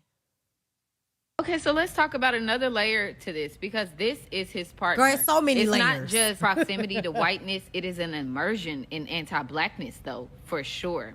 So I didn't get into all this as much as I could have when the situation happened, but I believe it's worth unpacking. I believe that it's relevant. Now, this isn't a space for anti-Asian hate, right? Because I know that there has been a lot going on between Asians and the black community, and I was actually one of the people using my platform saying I didn't think it was right to discriminate against all Asians. So this is not one of those spaces where I just hate Asian people. It's not that at all. But I will say the fact that this man has an Asian partner and completely dismissed my emotional response to the child verdict and shoplifting, you think that's a coincidence? Because I believe that our partners and our spouses and our life relationships overall, our personal relationships shape our view of the world. So for this man to be this close in proximity to an Asian woman, that is his partner, that is the woman he is lying down with every day. I believe he has children with this person. So you expect me to believe the fact that he has an Asian partner had nothing to do with the way that he not only dismissed my emotional response to the child verdict, because my video where I mentioned I love boosters was actually an emotional response to the child verdict, me expressing how the subject of shoplifting just felt triggering right now after the child verdict and multiple black children and young men being killed. So you expect me to believe his proximity to this Asian woman didn't have anything to do with that? The way that he so aggressively dismissed and responded to my emotional reaction as a black woman? See, there's a lot of layers to this thing, like I said, and we can get into them and maybe we won't. But I know that I'm not stupid. You're not, but it's interesting because like black women that tend to, put themselves on the front line for black men, they always find out that, they know it's not reciprocal.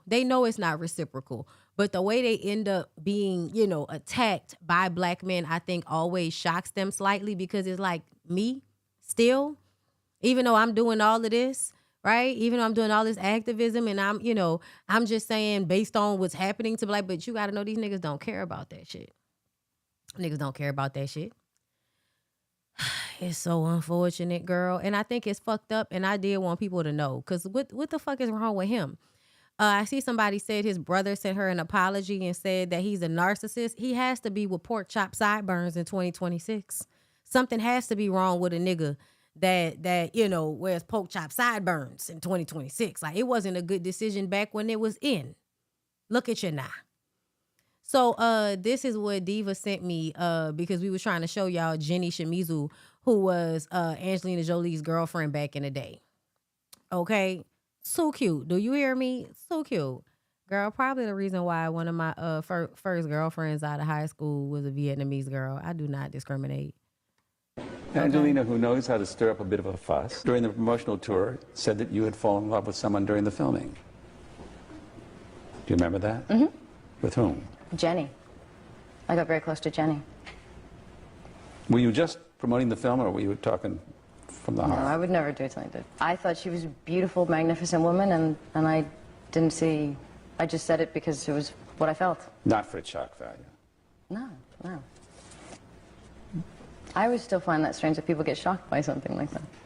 Angelina. Listen, I don't give a fuck when nobody talk about this is my bitch. Listen. Who knows how to stir up a bit of a fuss. During the promotional tour, said that you had fallen in love with someone during... Listen. I don't know why y'all would think I would lie about being in love with a beautiful woman. Like, why would you think I would lie about something like that? It's odd. Bitch, that's my girl. That's my girl. Anyway, y'all, let's get back into it because there's more. But wait, there's more. Okay? Because listen, speaking of, people that's down for my niggas. Cause I ride for my niggas. What touch the mother hitters? Cause I'm down for my niggas. What touch the mother hitters? Cause I'm down for my niggas. Ride down for my niggas. What touch the mother hitters? Okay? DMX. Where's the post? So DMX had a street named after him recently. Girl. DMX eldest son Xavier addressed the exclusion of DMX original family during his father's street renaming ceremony. It was in Yonkers last week. Xavier Simmons gets a few things off his chest at his father's street renaming ceremony. Now, there is absolutely no way that you will close this ceremony. We will not hear from his original entire family. So, Mommy, please stand next to my side. Mommy, please. Cause who is you, new bitch? Who is you? We don't know you, new bitch. We know Tashira. Praise. Tacoma. That's right. Original family. Come here. I'll be right here. Come on.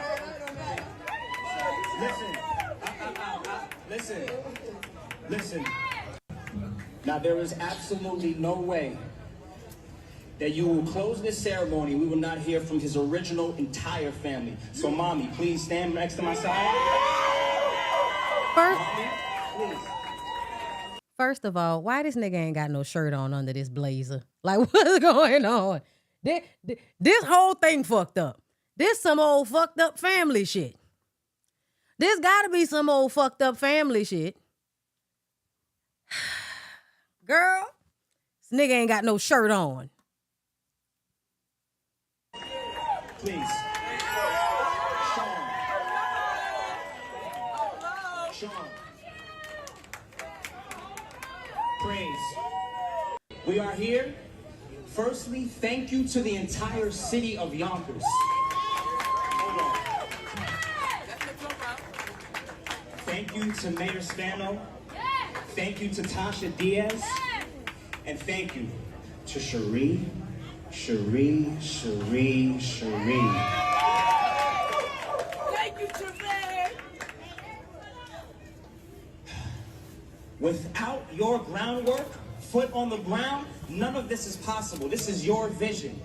From reaching out to people on Facebook, Instagram, Snapchat, gathering up the signatures, making sure that everyone is on board to get this signed. Firstborn. Thank you. Firstborn, say what you gotta say. Thank you. Take your My heart time, is just so full. See, Oh, shut up. Firstborn, shut the fuck up. you know the love that we have. We are here to Desiree Lindstrom. You have behaved dishonorably. The fact that you continue to exclude his original family,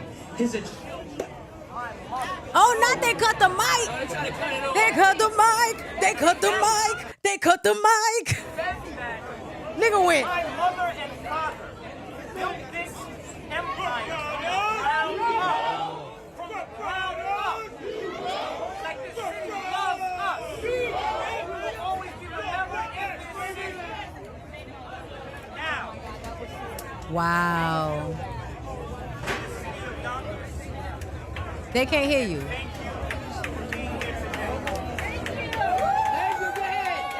Now it's over. Now it's over.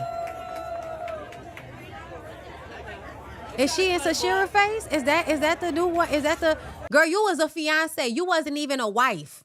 That nigga died before he married you. Don't nobody care about you, girl. I'm sorry.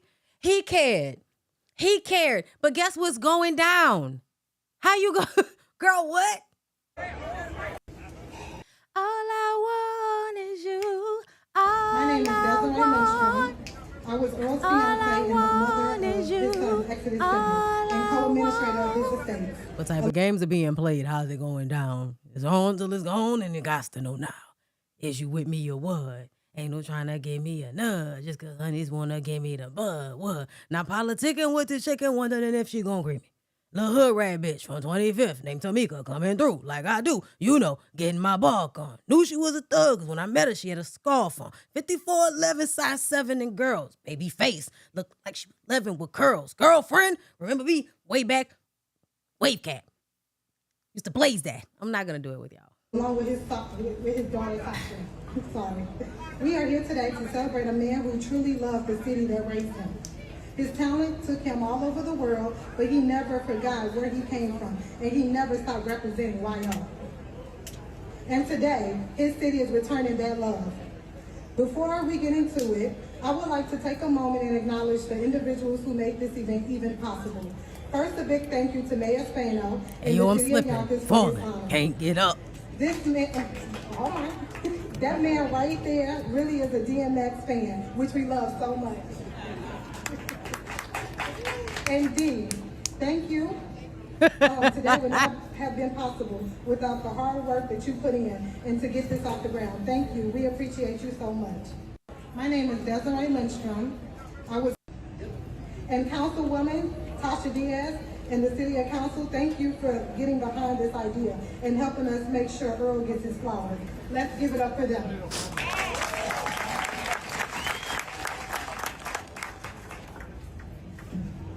And to Earl's children, family, friends, and fans, thank you for showing up and showing out for him today. I know he's feeling all the love in heaven right now. Now see, I'm not originally from YO, but Earl brought me here because to him, this was always home, and it quickly became mine too.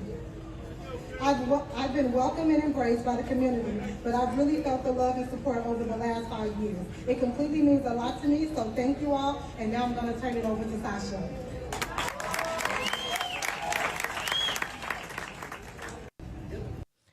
Girl, it's a mess. Whenever a man is a whore, just like Jonas in a polygamist, whenever a man is a whore and the women allow him to be a whore, this is what you get. You know what I'm saying? This is what you get. Type of games being played out there going down.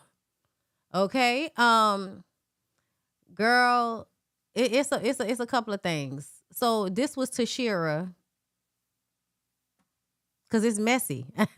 And we care so much about a great rapper, a dirty dick crackhead, but a great rapper and a terrible father. And I say he was a terrible father because I ain't heard a good story about him as a father yet. It's always, yeah, we had fun times. The nigga was never hardly there. He was mean. He treated my mama bad. Girl, you know we love DMX. We love him. But he wasn't shit. Right, y'all, I'm gonna do it one time.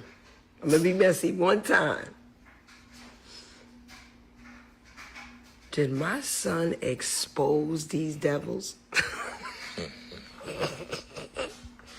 They've been exposed. Come on. Y'all know DMX, y'all know Tashira. We don't know no Desiree, bitch. We built the DMX legacy together. There is no X without Tashira. The fact that they came to my hometown and did not want us to be recognized, I'm gonna let y'all sit with that one. Right, y'all. Girl, can't believe y'all fighting over an ex-crackhead rapper.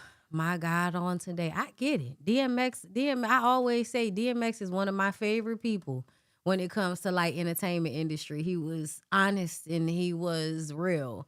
He was fucked up, but at least you knew what you was getting with DMX. From the beginning to the end, you knew what you was getting.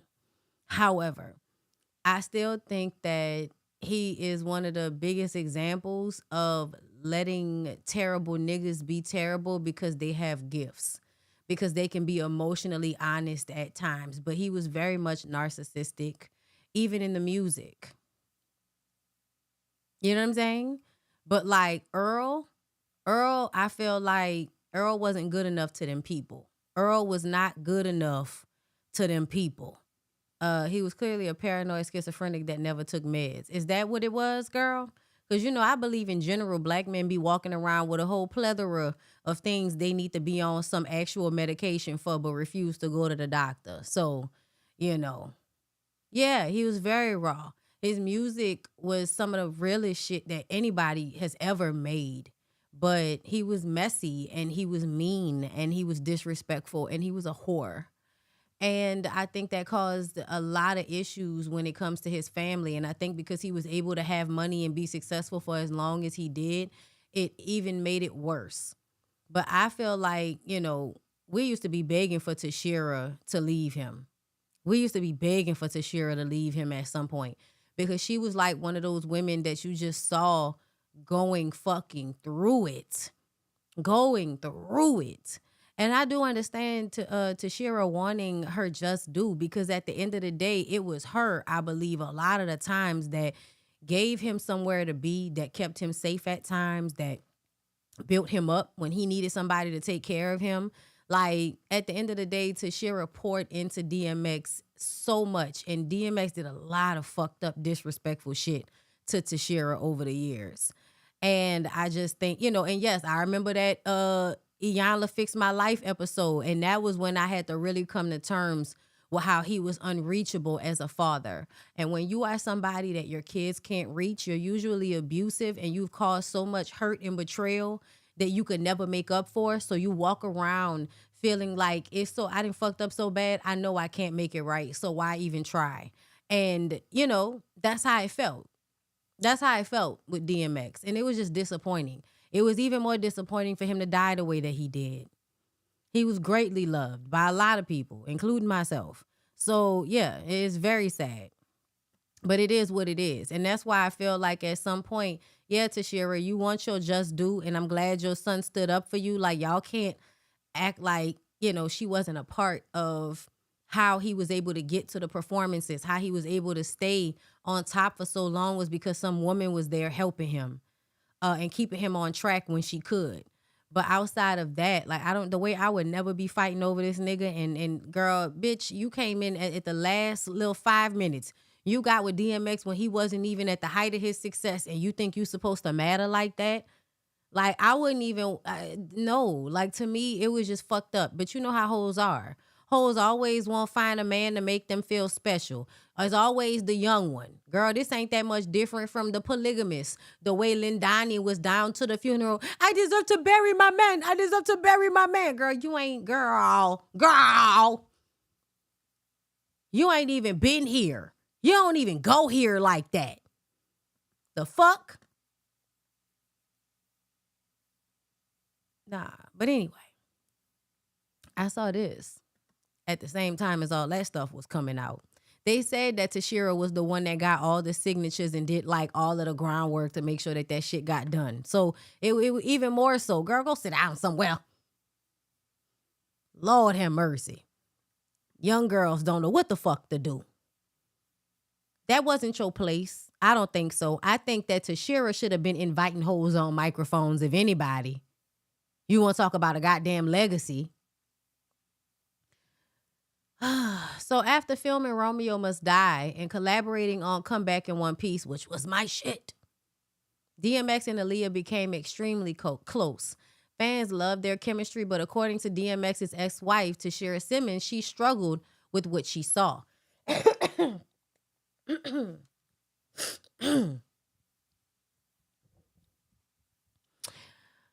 During the episode of Unsung, Tashira recalled visiting the set of the music video and feeling uncomfortable after seeing DMX and Aaliyah together.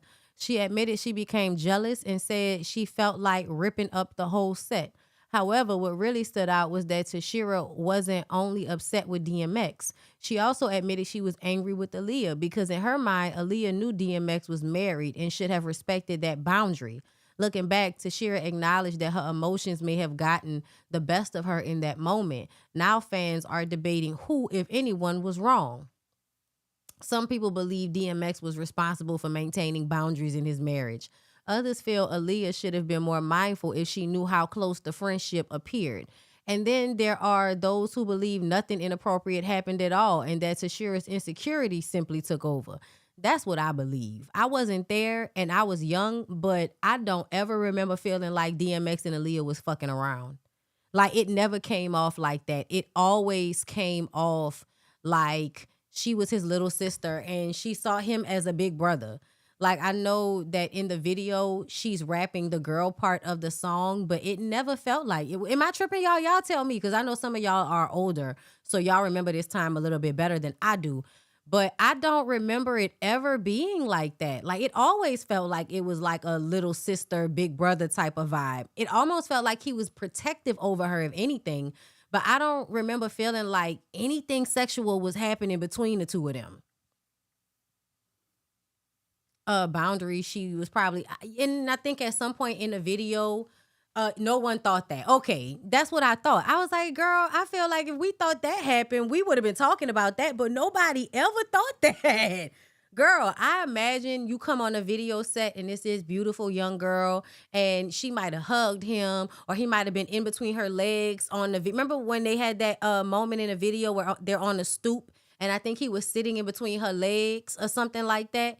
Oh boy, I know you got to do what you do. You making moves, I'm making moves, you're cool. Stay on your paws, I got your back if you fall. Hey, hey, nothing's too big, nothing's too small, just go ball. Hey, hey, yeah.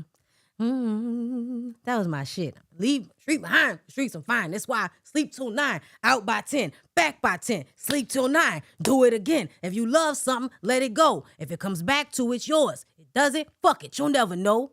You got me, I got you. Dog with a dog, ride till we die. Song up in the song. Like, nigga, this song is about you, Tashira. If I make the honest timing, make it back in one piece. Oh, you can go with your dog. Make this promise to me. Make it back in one piece. Yeah, like that was the shit back in the day. Oh my God, that fucking sound. The way I played that soundtrack out, the Romeo Must Die soundtrack, girl, played that shit out. Yeah, Aaliyah was with Dame. So it didn't feel like that. It didn't feel like that at all. But I could see Tashira not knowing who to trust. And I could also see a lot of women being jealous of like a younger girl like Aaliyah. But oh, she knew he was married. Girl, get the fuck out of here. These married niggas be crossing boundaries they wives be knowing. Ain't nobody responsible for your marriage but you and that nigga. And he was gonna do what he wanted to do. Anyway, y'all, speaking of troubled marriages, we did get an update on the big Tigger situation. And y'all remember how I was saying she could be telling the truth, but she could also be crazy? Well. No, Bondy. He said in one of his interviews that he was madly in love with her. That doesn't mean that they had a relationship. It doesn't mean that anything happened. It's the same thing as, I believe, like the way, Timbaland.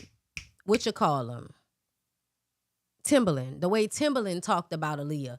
A lot of people talked about Aaliyah like they were in love with her, but that it was not, actually shown to her. That is what I got the feel of. If he was in love with her, I don't think that it was something that was like a mutual thing. I think a lot of men were in love with Aaliyah because she gave soft and innocent. But also I believe that a lot of them knew not to cross a certain boundary with her because of the way they saw her, like little sister type shit. Also, I think Dame and them were the type of niggas that, hey, bruh, don't play. Yeah, Genuine. Any nigga that was around Aaliyah, I felt like was madly in love with her. And it doesn't mean that it was mutual. Shit, I was in love with Aaliyah. Anyway, I mean, y'all know, I basically, that became the prototype of girl that I would go on to date when I got older, is girls that look like Aaliyah. Big Tigger's wife posts mysterious message amid domestic violence controversy. Now, y'all, the lady just came to us and insinuated that her eye got fucked up and we should ask her husband, Tigger, about how it happened and why.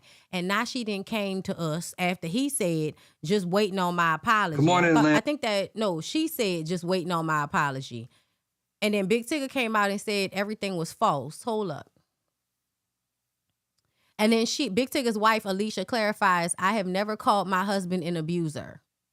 I want to be clear. I have never called my husband an abuser. Social media has drawn its own conclusions from information that was shared. But those conclusions are not statements I have made. I respect the legal process and believe law enforcement should be allowed to do its job without interference from anyone, including me. So are you saying to protect yourself that you didn't accuse him of anything? That doesn't mean it's not true, but that you're allowing the police to do their job without saying online that he put hands on her? I need it to make sense because it don't. In recent days, many claims, opinions, and narratives have circulated publicly. While I understand that people will form their own views, I remain confident that the facts will speak for themselves in due time. Until then, my focus remains on my family, my peace, and protecting those I love. He said over the past several days, there have been a significant public discussion and speculation regarding my personal life. I understand this can happen when you are a public figure, and I appreciate the support and concern that so many people have shown. I want to say categorically that these allegations and accusations that have been circulating are false. Additionally, it's important to clarify that Francesca and I have never been anything more than friends and respected colleagues. I'd like to apologize to her for the impact of these last few days. Out of respect for everyone involved, I ask for grace, privacy, and restraint as my family navigates this difficult moment. For more than 30 years, I've had the privilege of serving my community through music, entertainment, and connection, and I remain grateful for the trust so many of you have placed in me throughout that journey. I intend to continue living and leading in a manner worthy of that trust. Big Tigger. Good morning, Atlanta. And then his wife posted this, just waiting on my apology. Girl, we are so confused. We are so confused.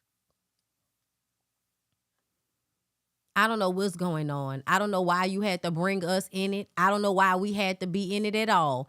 If this is how it was going to all play out with you coming to us talking about, nah, y'all just jump into conclusions. Y'all just jump into conclusions. Girl, you called us.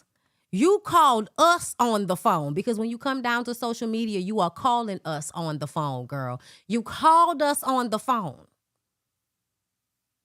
The fuck? It is giving chaotic. It is giving we wondering what the fuck is going on and what's going on with the little girl they said that you kidnapped. So many questions. So many things. And to be honest, if you had never called us with the bullshit, we wouldn't have never cared what the hell was going on. Now niggas is asking for privacy and grace and all of that. Listen, I don't know what's going on, but everybody need to stop getting married. Okay? Live by yourself, bitches. I'm tired of y'all with this. I'm tired of y'all with this. Y'all want to know who else I'm tired of? Come on, Kelly. Let's get an update on you, Mama. Come on, Mama. Come on and talk to us, Grandma. Tell us what's going on. I keep saying it. The day will come when going to church is going to be illegal. Please hear me. Please hear me in the Holy Ghost. Please. COVID was a preview. God literally gave us a preview of what is to come. Kelly, you religious psychosis, Nicki Minaj, bird brain bitches really work on my fucking nerves. This is a evangelical Christian ran country. How, when, and why the fuck would anybody make it illegal to go to church? To be honest, it should be illegal for churches to do a lot of the shit that they do. It should be, but it's not. The way some Christians like to act as if they are being persecuted when they are in fact not being persecuted for their religion, but because they are weirdos and terrible people who use God as a shield and as a weapon against other people. She told y'all that that's what she do. Let me burn my sage, y'all, because I keeps weird bitches like this away from me. You religious psychosis hoes, get away from me. Go on now, get. The day is going to come when reading the Bible is going to be illegal. How, Kelly? How is reading the Bible gonna be illegal, bitch? It's the only book some of these niggas read. How, Kelly? The whole country is based off of religion right now. They rolling back people's rights and shit because of religion. How is it in a war that the Christians are winning, do they continue to be somehow the fucking underdog? You are not the victim. You are not the underdog, Christians. Y'all are not the underdogs. What the fuck is wrong with y'all? Because it's not the first time we done heard this shit. Y'all making me upset. Go back and listen, watch The Book of Eli with Denzel Washington. Thy word have I hid in my heart that I might not sin against thee. Study to show thyself approved. A workman need not be ashamed, rightly dividing the word of truth. That's 2 Timothy.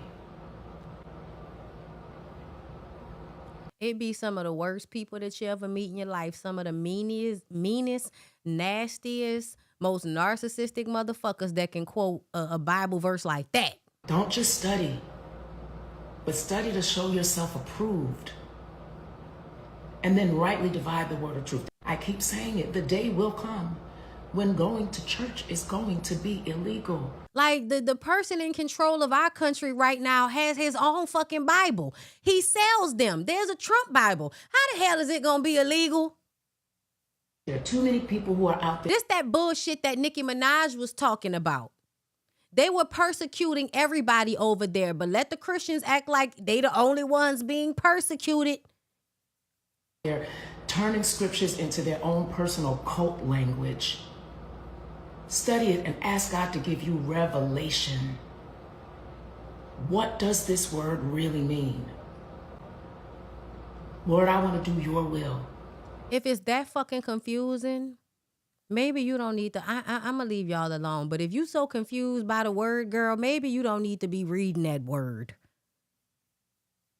Oh, Lord. Change my appetite. I don't just need a hoop and a holler. I need understanding. There are too many people who are out there turning scriptures into their own personal cult language. It is cult language. Oh, girl. Study it and ask God to give you revelation. What does this word really mean? Lord, I want to do your will. Change my appetite. I don't just need a hoop and a holler. I need understanding. There are too many. Oh, girl. Y'all pray for the people because they need help. They need help. I won't say they need the Lord because apparently the Lord ain't helping in this capacity. They need something secular. They need something of this world, girl. They do. They need something of this world. I don't know what it is. Maybe it's a chemical imbalance, but it's given this is a secular problem that you're trying to make spiritual, and really your ass need to go to somebody doctor and get on some goddamn medication so you could equal out your goddamn hormones and stop getting up here talking to people crazy and shit, Kelly. Every time you turn around, Kelly on the internet looking like a crazy bitch talking to us all crazy and all of this, making everybody feel worried. Your energy is dark, bitch. Get away from me. It ain't giving the word and the light. It ain't giving the way, the word, and the light, girl. That's not what it's giving. They say the word was the light. This is not giving the light. It's giving the dark.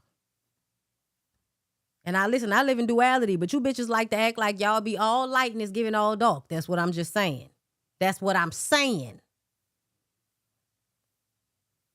Well, y'all, things that we knew would happen eventually. Faison Love got arrested in Florida over contempt charges because y'all know fat, mean niggas that ain't never been attractive don't like to pay child support, right? Bitch, you mean to tell me you let my ugly, uncomfortable looking ass lay on top of you and do my business? Of course I'm not gonna pay you child support, bitch. You should have never let me do it to you. Okay, I really do think that men like this make you feel like they punishing you for ever allowing them to lay on top of you and do their business. Faison Love is facing legal trouble after being arrested Tuesday on 2 contempt of court charges in Hillsborough County, Florida. According to TMZ, he was booked into the Tampa jail. His arrest appears to be connected to an ongoing paternity case. Can you imagine? You let Big Worm, get his mean, disrespectful, unfunny, nasty ass on top of you, slapping fucking bellies and breathing hard, bitch. I can't believe. Oh my God. What are the girls going through, y'all? Make sure y'all like the video. I'm doing the Lord's work out here. I can't believe it. I'm subjecting myself to the idea of Faison Love fucking on somebody. I did not want that picture in my mind today, but by God, here we are. Faison Love's recent arrest. Okay, hold up. Faison Love's recent arrest appears to stem from a child support battle he says he cannot financially handle. Okay? Y'all tip a bitch, because there's a lot of things I can't financially handle right now neither. Tip a bitch, okay? And I ain't making no babies I can't take care of neither. All right? I just make real great content. Tip a bitch. Thank you. Thank you. Also, if you want to come with us, Reset by Design Wellness is going out of town in September, girl. We going to Mauritius. We going to somebody's beach. We going to relax, relate, and motherfucking release. Get away from fat niggas trying to climb on top of you and do their business. The link is down below in the description box. Come on through. Okay, Reset by Design Wellness will absolutely give you a break. If you are willing to take that break today, it's willing to give you a break. If you got an old Faison Love fat ass nigga climbing on top of you to do his business and you need a break, come on to South. Come on down to East Africa. I about to say South Africa. Come on down to East Africa with us. Okay? It might be the break from a fat nigga breathing hard on top of you that you need. Link down below in the description box. Hallelujah. Now let's get back into it. According to the court documents obtained by TMZ, the actor told a judge earlier this year that he is unemployed and unable to pay the large amount allegedly owed in his paternity dispute with Tiffany Lee. Lee claims Love owes roughly $250,000 in child support, but he reportedly argued that his finances have sharply declined. In the filing, Love claimed the most he earned in gross income during the past 5 years was $13,000. That nigga is lying. That nigga is lying his ass off. Listen, problematic niggas in comedy always got another problematic nigga in comedy that they have evidence that did some fucked up shit on, giving them a job somewhere. I don't believe it. Okay? How the fuck Aries Spears still got jobs? Okay? How the fuck Corey Holcomb still got jobs? Fat Faison Love ass niggas, that's your people. How they got money and you ain't got no money, Faison? Love reportedly told the court that a medical incident kept him from attending an April hearing while maintaining that he acted in good faith throughout the case. Listen, sir. You can't be out here not taking care of yourself. That girl need to get an insurance policy on your fucking ass before you lose a foot, because that's what it's giving. Big mama, your arm. That's what it's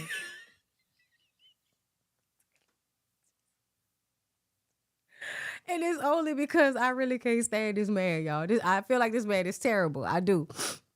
And men like him, I think they will like have weight so that they can gross you out. Because I've seen Faison, and it's okay to be a fat nigga.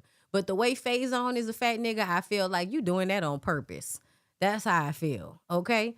The judge found him in contempt and ordered him to turn himself into a 90-day jail sentence in May. Love was ultimately arrested and booked. So we'll see how long he gonna be in jail. Because if you ain't got no money to pay child support, that means you ain't got no money to get yourself out of jail. That's what that mean, right, nigga? I feel like they trying to call his bluff down there to the courthouse. That's what I think. I don't feel sorry for him neither. I don't even feel sorry for the woman that let him lay on top of her and do her business. Because, bitch, why did you do that? Why did you do that? Speaking of ugly, smut-looking niggas that I just don't understand why y'all ever let them climb on top of y'all and do their business, let's go ahead and get into Charleston White. Now, let me tell y'all something. I haven't talked about Charleston White since Princella Priscilla not going by the queen maker no more. Y'all done bullied that lady into changing her whole little thing. I still follow her though, okay? I ain't seen her on YouTube in a month of Sundays, but she still pop up on my TikTok. She looking more like herself these days though. I've said it. Listen, bitch, as soon as you stop trying to be too feminine, everything just balance out, okay? We didn't stop wearing hot ass wigs. I love it, okay? Cause ain't nothing worse than a stud that don't know how to put the wig on, but she still want to wear it cause she not ready to really be a stud yet. You know what I'm saying? But that was the last time I talked about Charleston White. And I did some research on Charleston White years ago, back when that happened. Charleston White is a shock jock type person. He's not serious. He's very problematic. He is a degenerate. He is somebody that has come on the internet and told people to rape women. He has said to rape white women. He said all kind of like crazy shit in order to get people's attention. It's always outrageous. And it apparently has made him gone viral enough for y'all to know who he is. He also beefs with people. He's very anti-black. He's very ignorant. He's just a degenerate, ignorant motherfucker. And, you know, y'all let niggas get out of jail and get on the internet and start running their mouth. And for some reason, y'all couldn't see that he was a grifter. Y'all couldn't see that he was, you know, a cockeyed, malignant narcissist that looked like some type of reptile has had sex with a human. And now we have to deal with whatever the fuck is going on here. Okay? But it annoys me that I feel like the last time I checked in, we all know that Charleston White is not to be trusted, taken seriously, or actually listened to. But because y'all love manosphere and weird-ass, dick-righty-ass content, niggas like him have been able to continue to grow in popularity regardless of his ridiculousness. And so here I am again having to talk about him because apparently y'all allow for him to infiltrate this situation with Carmelo Anthony. He was a part of it in some type of way. His daddy was talking to Charleston White. Why the fuck would y'all include that ignorant, anti-black, degenerate, criminal motherfucker as a part of y'all's child situation? Why would y'all ever do that? The nigga eye don't look straight. Nothing come out of his mouth makes sense. But y'all gonna invite him to be a part of y'all's son's, like, case that is very important to his life? You mean to tell me you put some type of trust into a nigga that will turn around and do this?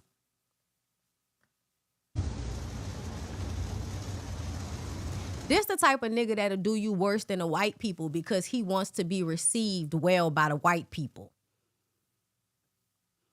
A man that will get online and say to rape white women will turn around and try to proverbially suck up the nasty, degenerate cum juice of a white man just so he could be close to some white people. This is what he did. He made this t-shirt, y'all. When this first came out, I saw people in the comments talking about, oh, it's gotta be AI. Are y'all fucking slow? Y'all really don't be paying attention to these niggas. And that's why I was so mad at D1. David, that's why I was so fucking mad at D1 for going to sit down and talk to him and trying to have a civilized conversation with a old degenerate, slow, raping ass nigga. Why the fuck is you trying to have conversations with men that should really still be in prison? Why are you trying to make sense and have conversations with men like Charleston White? You know why? Because no matter how much D1 try to act like he's above all of the bullshit, he's a misogynistic asshole too.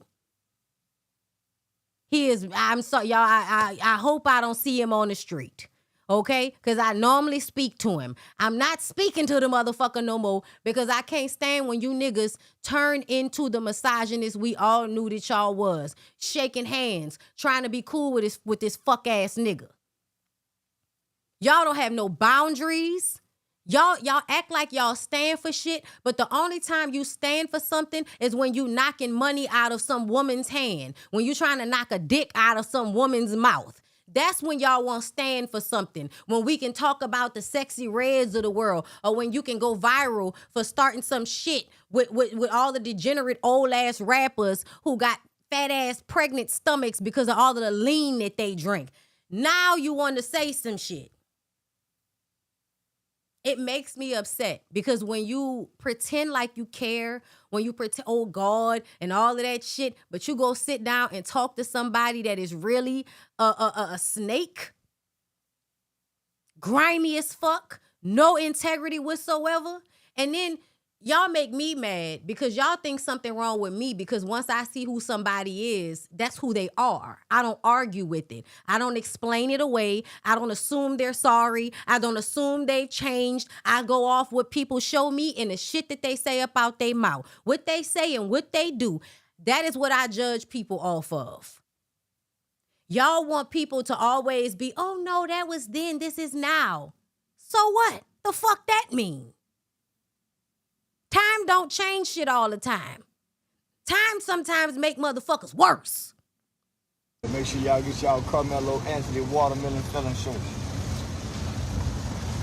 They can be purchased at www.therealcharlestonwhite.com. Again, you can get your watermelon filling. The Anthony family didn't ask him for anything. Okay, why was he involved? Can somebody? I'm sure he inserted himself. Why would you allow him to be involved? I mean, y'all know we went to school together. We know each other. We see each other out every now and again and I'll speak and all that type of shit. But I'm pissed off now. I ain't got nothing to say. You niggas is fake. Anthony, guilty murderer shirt at www.therealcharlestonwhite.com. Tune in. Let's see. Right? So when Jeff Metcalf got online, right? That's the boy's daddy. He got online with all his racist rhetoric. He called him a watermelon felon. Lame ass, stupid ass, old, late ass shit. And then this nigga went and put it on t-shirts. Now, right before this happened, I saw him online crying his fucking eyes out about how I led y'all in the wrong direction. I led y'all in the wrong direction. I want to say this to the Metcalf parents. If I have said anything that hurt you, I ask for your forgiveness. Forgive me. I was in my feelings, I was in my emotions, and I was in my own ideology at that moment. And with that being said, I want to talk to the father, not the mother. When I look at this situation, the absence of the mother in front of the camera lets me know that's a grieving mother. This is not about race. You have every right to be angry. You have every right to hate. And I'm sorry, I can't take too much of this. Well, I tell you what, watch that dick sucking shit, because that'll go bad. Call it what you want.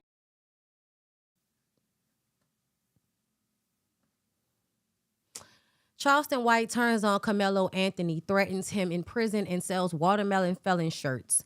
White, I'll make sure your son catch hell in prison. Let's see what he said. Somebody else posted about this because I was just looking for somebody to sum it up because it wasn't allowing me to click on the videos that I had saved over here. Let me see if I can find. But he's always been this despicable, terrible human being, and I just don't understand why y'all allow for him to pretend like he has sense for 5 minutes and y'all believe the bullshit. And I just don't understand why. I'm trying to see, where is that video of him crying like a bitch? What is this? He's alone, angry, no support system, but he got a new truck thanks to Austin Metcalf. But you know who don't see him around? He don't have a wife, he don't have a girlfriend, he don't have a brother, he don't have a son that hugs him. I don't know what the fuck going on. Hold up. Trying to find, because for some reason, y'all, every time I go to my favorites and I click on a video, it doesn't play it. Austin Metcalf and his brother had been suspended the week before. That's why they didn't know Carmelo was under the tent. It wasn't Carmelo who had been suspended. It was Hunter and the Metcalf brothers who had been suspended. Why? They left track practice, according to the coach. So this was him during, I guess, during the trial and shit, when he was acting like he was on them people's side online, doing all of this, you know, all of this talking on their behalf, I guess. Let me see. Because I wanted somebody to pop up that video where they was talking about his rabbit ass. Let me see. Yeah, those white folk made Charleston White fall back. Now, yeah, he don't like Carmelo Anthony daddy, and he think he's soft and he have his, you know. A nigga talking about somebody soft over there sucking dick. Ain't that some shit? I am removing myself from the Carmelo Anthony's case. I am no longer involved with the family. And here's why.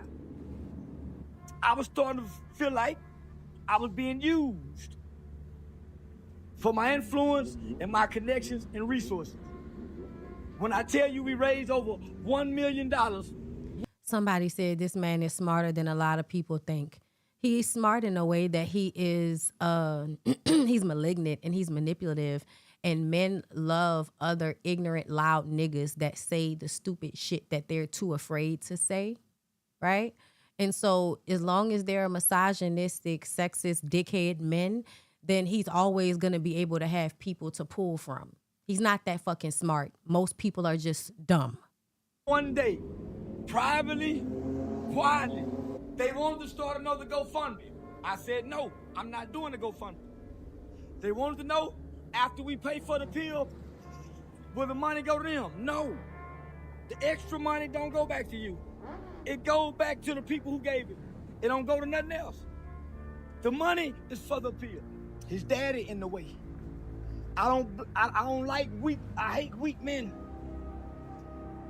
You are a I'd weak rather man. stand with a strong daddy like that meth cap man. Child, you are a weak ass nigga. The times that people have actually been in the room to press you, you had security and you was running. You one of the weakest, loudest niggas on the internet. Then his black weak father trying to play victim. Now, nigga, your son's still living. Hug him, send him some books to read. I got the money, let's start to work on the pill. Anything else don't make sense, nigga, what's wrong with you? And I'm telling the nigga, say, homie, everybody believe you playing for the money, nigga. And I'm starting to believe you using me for it. You want to get the money, but then disassociate yourself from me? Nigga, I'm here for that boy. You're here for I'm clout. here for your son. You're here for clout. And if You're here this- to make yourself more famous by aligning yourself to a case that went viral. That's what you're doing. Money don't go directly to your son's appeal. You don't get this money. We sent it back. But what's right is right. And if we doing an appeal, the money goes to appeal. So if it was really all about that, why then did you do this? Child, let me read what the people saying. Social media personality and motivational speaker. My God, what the fuck was he motivating y'all to do? Has sparked intense debate after publicly withdrawing his previous announced support from Carmelo Anthony and making a series of controversial remarks regarding the case. White had reportedly pledged financial assistance towards Anthony's appeal, but later reversed his position. Nigga probably didn't have no money in the first fucking place, alleging that concerns over money had overshadowed the pursuit of justice. His comments, along with the release of merchandise criticizing Anthony, quickly fueled strong reactions across social media. Supporters of White argue that he has the right to change his stance based on new information or personal convictions. Critics, however, contend that inflammatory language and personal attacks contribute little to constructive public discussion. The controversy highlights broader conversations about accountability, public influence, and the role social media personalities play in shaping narratives around high-profile legal and cultural issues. Y'all give the wrong people a lot of fucking influence. Y'all do. Y'all give the wrong people a lot of influence. I saw another video. I don't know why I didn't save it. I thought I had saved it with the nigga dressed up in, like, you know, Confederate clothes, taking pictures with white people. He's a fucking coon. He's a disrespectful, rabbit-ass coon.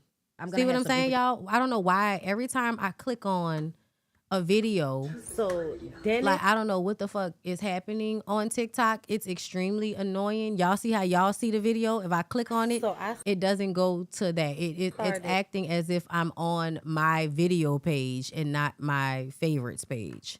And I can't, it's not seeming to fix. So I don't know what the issue is. That's why I couldn't pull up the video I wanted to pull up. Hold on, let me see if I can see. Because I thought this video right here, this is the one that I wanted to pull up. But every time I click on it, like, click on it. Have some empathy and compassion. And Like, I don't know what the fuck wrong with TikTok. I didn't restarted the computer. I got out. I came back in. It's almost as if they deleted the favorites tab or something. Girl, let me see. Favorites. Does that work, Ho? I'd like to say hello to No, it didn't work. It didn't work. Damn. I don't know why it's doing that. But, I mean, y'all got the gist of the goddamn story. In jail. Here we go. For Thank longer you. than he probably already is going to be in there for because you got into it with his father. I don't think that's cool either. So either way you slice this, man, I think it's foul. But this is what Charleston White was doing yesterday before all the antics today. I want to say this to the Metcalf parents. If I have said anything that have hurt you, I ask for your forgiveness. Forgive me. I was in my feelings, I was in my emotions, and I was in my own ideology at that moment. And with that being said, I want to talk to the father, not the mother. When I look at this situation, the absence of the mother in front of the camera lets me know that's a grieving mother. And I want to tell you, Mr. Metcalf, I have no quarrels with you, sir. I initially... You not seeing a mama on camera mean that that's a grieving woman so you can pedestalize this white woman because you don't see her on camera. Is that what you telling us? Shut your stupid ass up. Agree with you, as I do still agree with you. I did my best. I did my best. I heard you say it, and I made a call without hearing you say it. This is not about race. You have every right to be angry. Arguing. I didn't have a problem with that, honestly, in a vacuum. But you take that and you add the context of what Charleston White did immediately afterwards. People have a problem with that. They feel like Charleston White is bowing down to Jeff Metcalf. I don't even feel like Austin Metcalf's family itself is getting backlash. It's just Jeff Metcalf because Jeff Metcalf did that racist rant, right? He went off, percent of our household, our single father household with it. And the compass is all you have. So if you believe that Carmelo Anthony is this, then you shouldn't move like this. But that's because y'all are expecting Charleston to act like a normal human being. He's not a normal human being. He is fucked up and despicable. Child, hold up. Let me see what my local people got to see.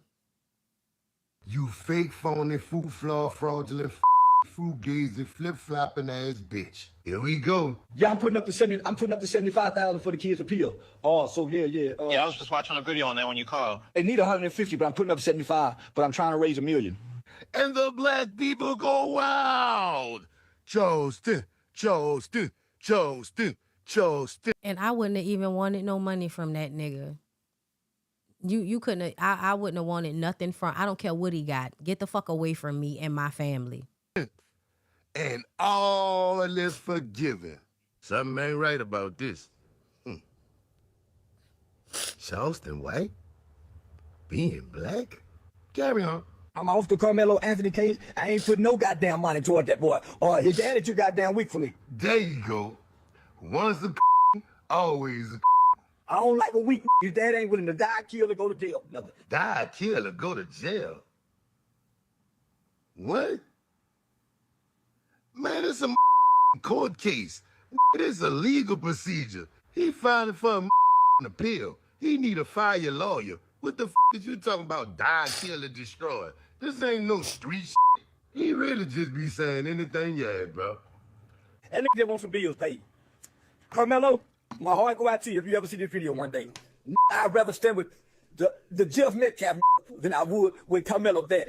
It's weak, dockside is conservative. I ain't standing with no weak ass black man. That go to ass kissing, booty biting, dick sucking, dick licking, dick sniffing, ball chewing, Uncle Tom, graham cracker, sellout Charleston White that I'm no. I'm off the case. I'm sending the money back. Go get them weak ass Benjamin Crump. I'm out. Off the case? Who the is him? Johnny Cochran?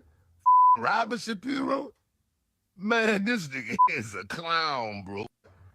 You fake, phony, food flaw, fraudulent, fugazi, flip-flopping ass bitch. Here we go. Yeah, I'm putting up the $75,000 for the kids' appeal. Oh, so yeah. Yeah, I was just watching a video on that when you called. Yeah. And I'm just, just because I was like, I just be paying attention to shit like lackadaisically. And that was one of the things I was paying attention to lackadaisically. And that was like, girl, why? Speaking of niggas that I think ain't shit, and I don't know why y'all keep giving them chance after chance. At least with this one, I think it's because he light-skinned and attractive to y'all, right? So, like the video, you guys. I appreciate y'all for coming through on this Good Friday. Happy Juneteenth, everybody. Okay, don't forget, the community is not okay. Support my merch. Okay, the link is here. The community is not okay, girl. We need it to be okay. It's not okay right now. Chris Brown says fear of leaked 911 tape stopped him from calling for help after housekeeper's dog attack.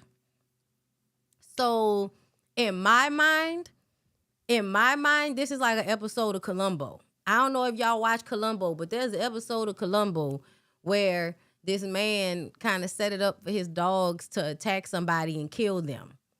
And he did it by training them on a word. Now, I'm not saying that that's what happened with this, but it reminds me of somebody's dog mauling somebody and the person not giving a fuck. Okay, let me read to y'all what they say. Chris Brown testified Thursday in former housekeeper Maria Avila's $90 million civil lawsuit over a 2020 dog attack at his Los Angeles home, days after the case hit a mistrial. The first jury was dismissed after a juror allegedly searched the case online and shared information, but proceedings moved forward with a new panel. Avila says that she was attacked while taking out the trash. Brown denied owning the dog, saying it belonged to his head of security, though it stayed on his property as a guard dog for months. He said his home had faced break-ins and stalker situations, adding, so we have a security problem due to my celebrity status. Brown said he warned, you don't have a security problem because of your celebrity status. You have a security problem because you like to throw wild parties and have buku degenerate niggas at your house when you're there and when you're not there.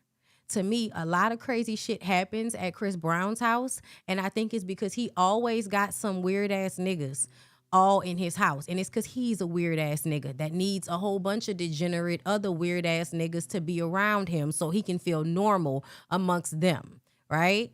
So Brown said that he warned Avila about the backyard and told jurors, I'm not 100% responsible for it, but I accept what happened. He admitted he did not call 911 himself over fears the call would leak. The fact that you were more worried about your public embarrassment or public anything over this lady bleeding out on your driveway, and I get it, like he called somebody else so that they can call 911, but even that, to me, shows a lack of care about, like there was no urgency for you to make sure that, you know, this woman was okay. He said, I stayed beside her to check to make sure she was okay. The trial remains ongoing. Hold up. Let's slide up. Okay. The dog allegedly, hold up. Let me read what they said. In April 2021, Brown was sued for $90 million. Brown was sued for $90 million after his cleaning lady, Patricia Avila, claimed her sister, Maria Avila, was viciously attacked by a dog in his Tarzana, California home. In the lawsuit, Patricia said they were aware of the dogs in his home and they were kept in a separate area on the property during work hours. However, she said one day one of the dogs, a 110 to 220-pound Caucasian Shepherd Aviksharka, attacked Maria in the backyard as she cleaned out a vacuum. The dog allegedly bit into Maria's arm, ripping 3 to 4 inches of skin off her arm, then bit her face and legs. Patricia managed to free her sister from the dog, which allegedly had a history of aggressive behavior.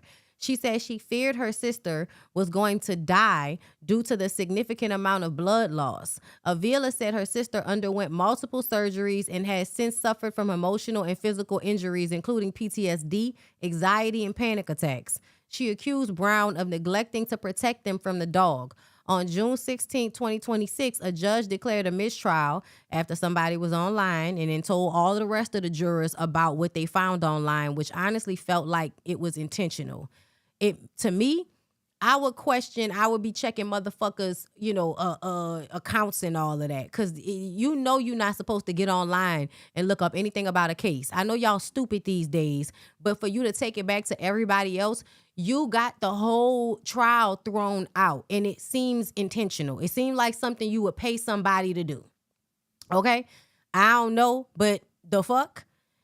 He said the dog stayed on his property with other dogs and that Maria also stayed on site for 6 to 8 months. He warned her to not go into the backyard. The same rule for his children, Brown said. I'm not 100% responsible for it, but I accept what happened. The dog was a guard dog to deter break-ins. I don't know how he think it's not his responsibility. It's his dog and it's on his property. I don't know how he thinks he's not responsible. The dog was a guard dog to deter break-ins and stalker situations. Recalling the incident, Brown said he was upstairs when he heard growling outside. He ran to find Maria lying face down in the driveway and was shocked, saying it was a lot of blood. Instead of calling 911, fearing a media circus, he called his business manager, who called for an ambulance. He said he never left the scene and stayed with Maria until security arrived. They also said that once security got there, he left because the police wanted to question him. And then he said, I didn't know they wanted to question me.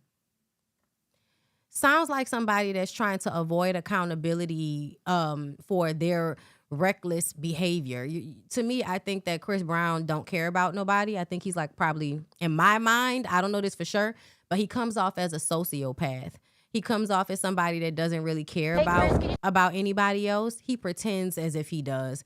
But he doesn't really care, because the fact that this lady even has to fight you in order to take care of her after this happened on your property, you should have been apologetic. You should have gave that lady a considerable amount of money. She shouldn't have even had to sue you for no $90 million. It sounds like to me that you didn't try to repair or correct the situation at all, and that you tried very hard to not be accountable. You didn't even want to call the fucking cops because you thought that it was going to look bad that your dog attacked somebody. I'm not saying he has to pay $90 million, but I think the point of asking for that amount is so that they can come down to something more reasonable. Okay? I don't give a fuck about that, though. I don't care how much money she asked for. The problem is how you handle the situation as if you didn't give a fuck. And if you could try to find a way to not be responsible, you would. That's what it seemed like to me. No accountability whatsoever. Can you tell us what happened in there? I like your outfit, it's nice. Oh my God, thanks. You're looking good too. Thank you. I see you're walking out feeling, how are you feeling about it? Because it was a mistrial. It happens. Do you feel like this is a cash grab situation? I mean, she's asking for like $90 million. Yeah, it's crazy. God bless everybody though. I mean, can you tell us what transpired that night or anything? No disrespect, I ain't really done interviews, but love your outfit again. Oh, thank you. I hope you have a wonderful night. Okay, is there anything you can tell the fans? Yeah, get ready for that tour. Oh, I love it. All right, well, thanks so much, Chris. God bless y'all. Thank you. Hey, Chris. Compliments, flirting, and it's all good. Girl, look at that fucking dog. I blame them people. I don't blame the dog. I blame them people. Y'all probably abused them damn dogs. I don't trust certain niggas around dogs. Y'all have too much fun abusing dogs and calling it, I'm training the dog up. Y'all like to abuse dogs. I mean, honestly, people should be able to go into the backyard if they're in your home without getting mauled by a dog. I mean, it looks terrible. When you look at her face, her arm, like this shit look terrible, y'all. And I can't imagine how scary that must have been for that dog to attack her like that. And we sitting up here, here and promoting your tour. Fuck the fact that your dog mauled this lady. I think it's an extension of the fact that he don't give a fuck about nobody. Yeah. Hey, Chris, can you tell us what happened? Monica, man. That's Monica, I like man. nice. I ain't know Monica had a old lawyer ass nigga. I ain't know. She asking for $90 million because of your initial response. Like, the fact that he didn't immediately call 911 is insane to me. Like, what was gonna happen, Chris? What the fuck was gonna happen? You still had to go to court behind this. We all still found out about it. What the fuck was supposed to happen? Lord, the niggas, y'all. The niggas work on my nerves because they just really be terrible people and y'all love them so much. They be terrible people. Y'all love them to death though, don't y'all? Yes, y'all do. It's a shame. It's a damn shame. All right, y'all, let's move on. So I saw that Cenat had, his university thing shut down because too many people showed up. I don't know, but I feel like I understand like so many people think that this is the way, you know what I mean? But I don't like it. I don't like the streamer shit. I don't like the streamer shit. And the reason why I say that is because first of all, it's the amount of invasiveness that goes into streaming your life like that. I just think that it creates these parasocial relationships that create more sycophantic fucking weirdos out there. In the first place, like it's like giving somebody too much of a drug for you to allow them in your life in such a capacity where you're constantly posting yourself all the time. So within itself, I don't think it's healthy. But the way these the way these people have been doing streaming, we just talked about the Adrian Bronner thing yesterday. So many things happened the last time they did Streamer University. Yeah, I talked about it at the beginning of the live.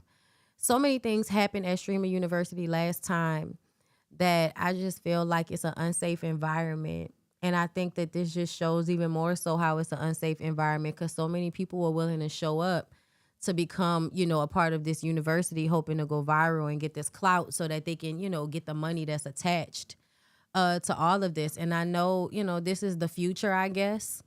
As somebody that, has been online and doing this for a very long time, and I am definitely okay with staying in my lane. I stay in my lane. And I think that people don't see the problems in things until it becomes a problem. I see the problem in this already. And I've been seeing the problem in this since last year.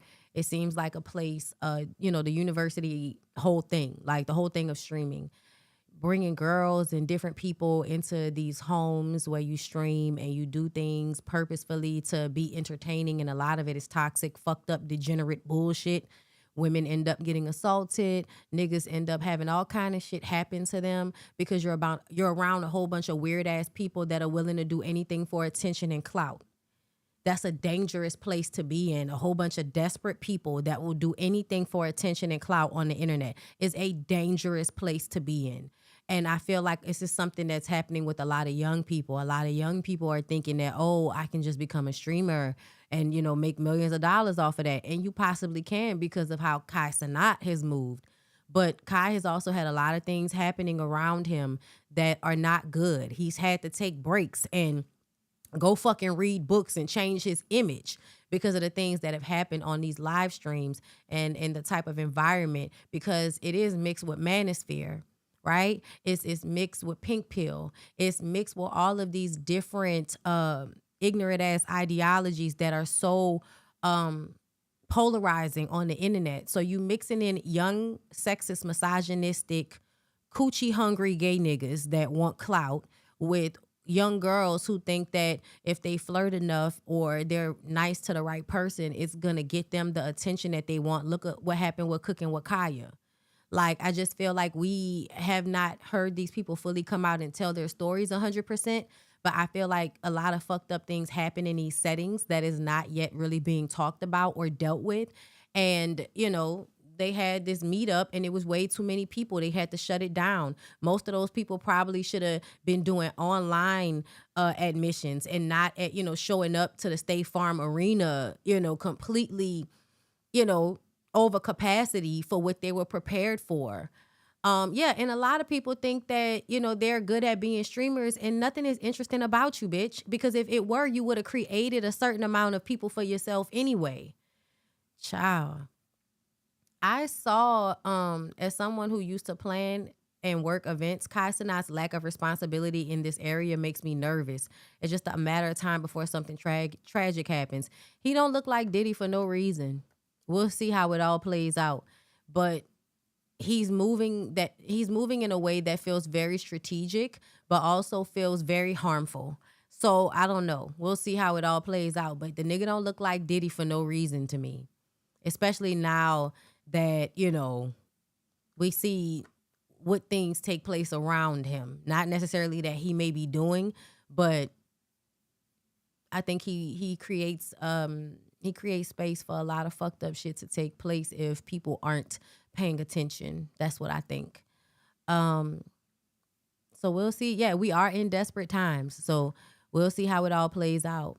Also, this is another update. So I didn't even really talk about this, but I did want to give y'all the update on it. So y'all know the story about Ashley Janae. So let me read it. Okay, so Ashley Janae's fiance, Joe McCain, is attempting to clear his name once and for all as he speaks with TMZ and shares a treasure trove of receipts. As we previously shared, the late influencer born Ashley Janae Robinson was found unconscious in her Zanzibar, Tanzania villa on April 9th after celebrating her 31st birthday and getting engaged on April 5th. After McCain found her, the hotel staff and local authorities attempted to render aid, but to no avail. Her death was officially ruled a suicide, despite her parents and sister claiming she would never harm herself.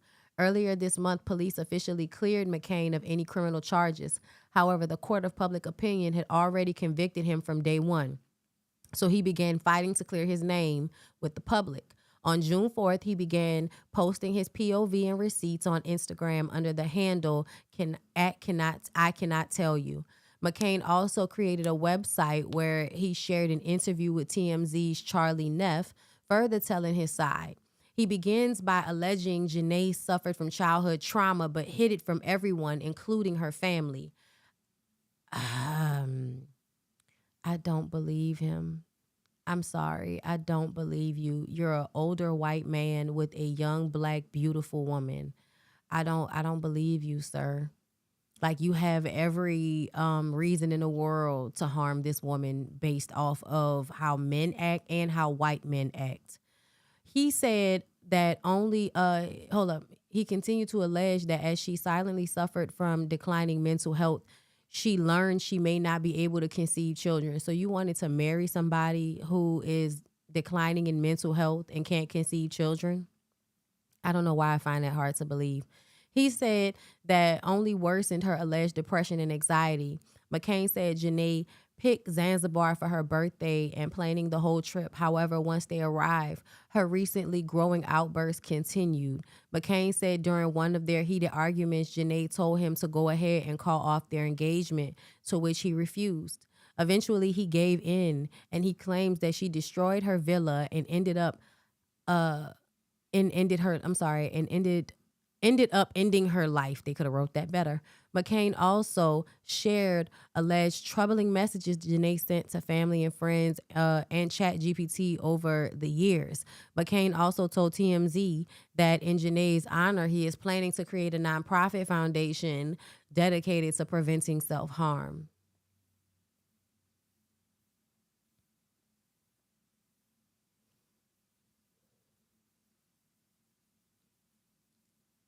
So you just digging into her life and trying to find as many things as you can to make it seem as if she did this to herself. McCain said their relationship soon grew turbulent and chaotic, marked by Robinson's aggressive mood swings and emotional outbursts that he says appeared out of the blue. So this was, I guess, him posting a whole bunch of shit. Kupitia mashahidi pamoja na vifaa mbalimbali vya kielektroniki tulivyovichunguza.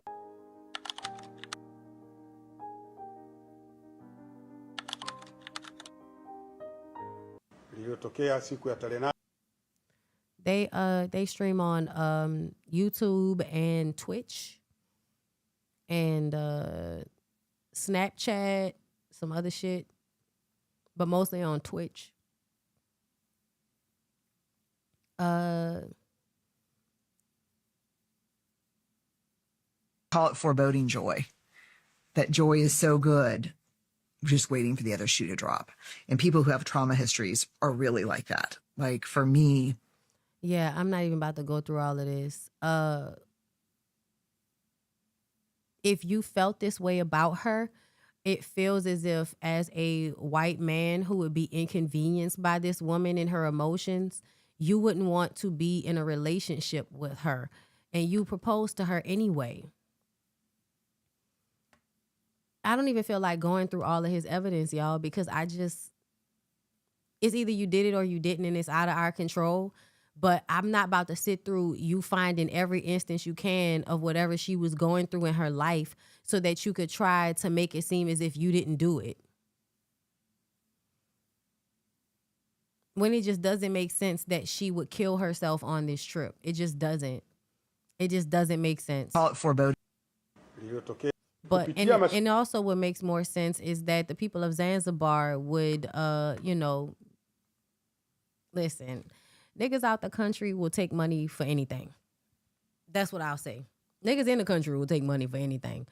But a lot of people, I guess, believe that she actually was showing signs of, having a hard time. This man could be telling the truth. I mean, he got away with it. So, and people do have mental health issues. They absolutely do. But young 20-something-year-old Black women that are popular and beautiful and have really nice lives and are engaged, they don't normally kill themselves. They just have the breakup and put it on social media to make money from. Breaking up with somebody is not a death sentence. It's usually a way to make more money and get more clout. So I don't know. And again, all I see is a very young, beautiful Black woman in the arms of an older white man, and I can't see past that. So I might be biased. You know what I'm saying? Like I am biased in this situation because to me, they look like an age gap. It looks like a hierarchical, there's a difference in hierarchy in this relationship that makes me feel uncomfortable. So even if she does have mental issues and all of that, like, I still feel like you probably exacerbated it. Why the fuck is your old ass with this young girl? I just don't trust no old ass white man in a relationship with a young Black girl. I'm so sorry. I don't. And I also don't believe that just because I've had suicidal ideations, I've had things happen to me that I've spoke out about. Don't y'all ever in y'all fucking life think that I committed suicide and that was just it, girl. Trust me, if I'm gonna commit suicide, I'm gonna tell y'all. Y'all gonna know. Y'all gonna hear it from me first, okay? Bitch, I gotta go. I can't do it no more. All right, y'all will hear from me before y'all hear from anybody else. It ain't about to be I was happy and smiling one day and I was gone the next. It won't be that way with me, bitch. I just want y'all to know just in case, because I feel like shit be happening and y'all make it look a certain way. That's what I think. Let's see how old he is, because I don't know. I just know he look way older than her.